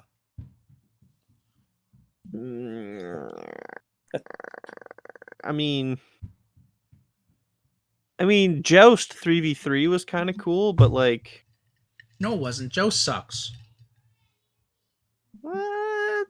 I mean, I don't hate it. I hate Joust. But that's the thing. That's what I kind of mean. Like, just having game modes allows people to decide what they more so enjoy playing. Like, I mean, obviously at the beginning you don't want too many because you don't want like just nobody playing one of the other maps because then you just get screwed over with queue times. But what if there just was no jungle in 4v4?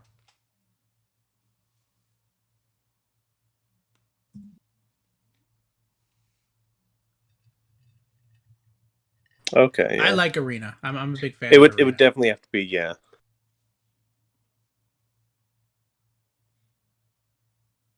It does sound whack reverb, but you never know.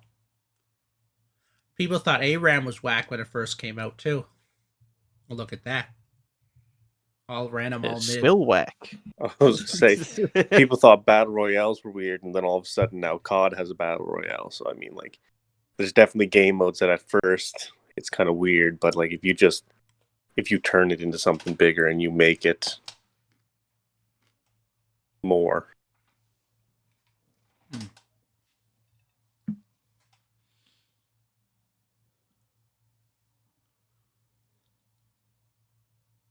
Hey, little tip: you can cancel OP's missile attacks with stuns.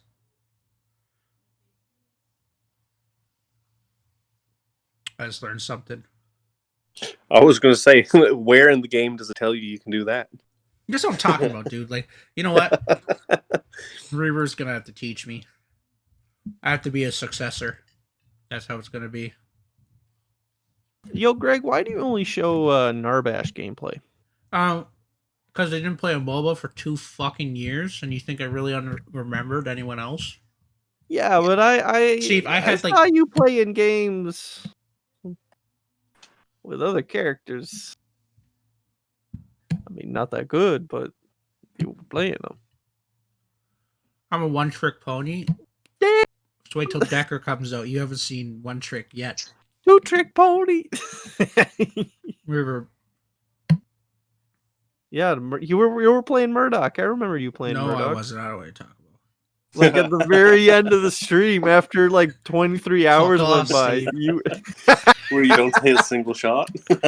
I don't have Murdoch gameplay, guys. he deleted that file. I remember. I don't know what you're talking about. I mean, you did play for a whole day, so I don't know why you're so embarrassed. Nah, that actually didn't happen though. Nah, I did a 24-hour stream. Also, I played Alpha 3 weekend, and it was my first time ever streaming actually. And I just got my PC, and I decided, hey, let's play for 24 hours because why not?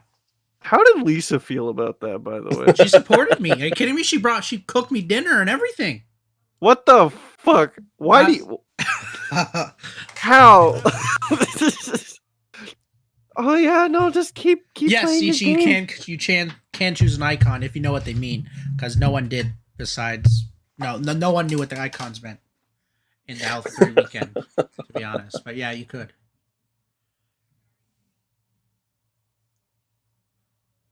Look, it wasn't that simple. I knew what the jungle one was. I knew what the ADC one was.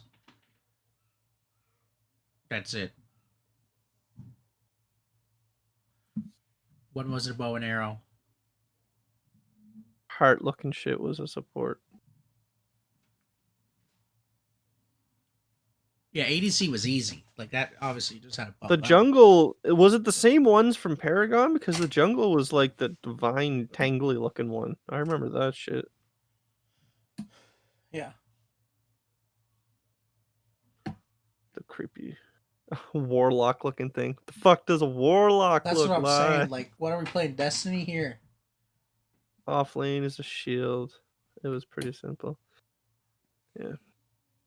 I mean, I probably would. You know, it may be simple for MOBA playing. players, but I haven't played a MOBA in 2 years.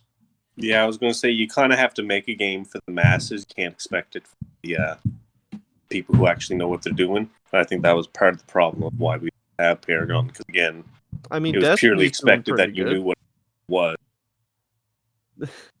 They making a game for the... Remember that one quest we tried to do, Chandler? It was pretty much just a jump puzzle, and then...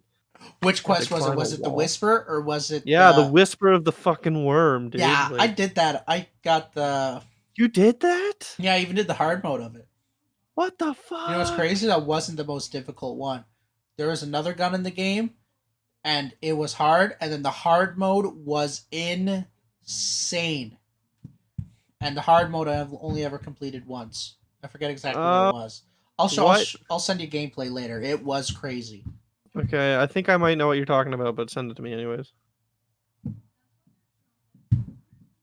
if you get a good topic to talk about. All right, hang on. I'm gonna bring this back now.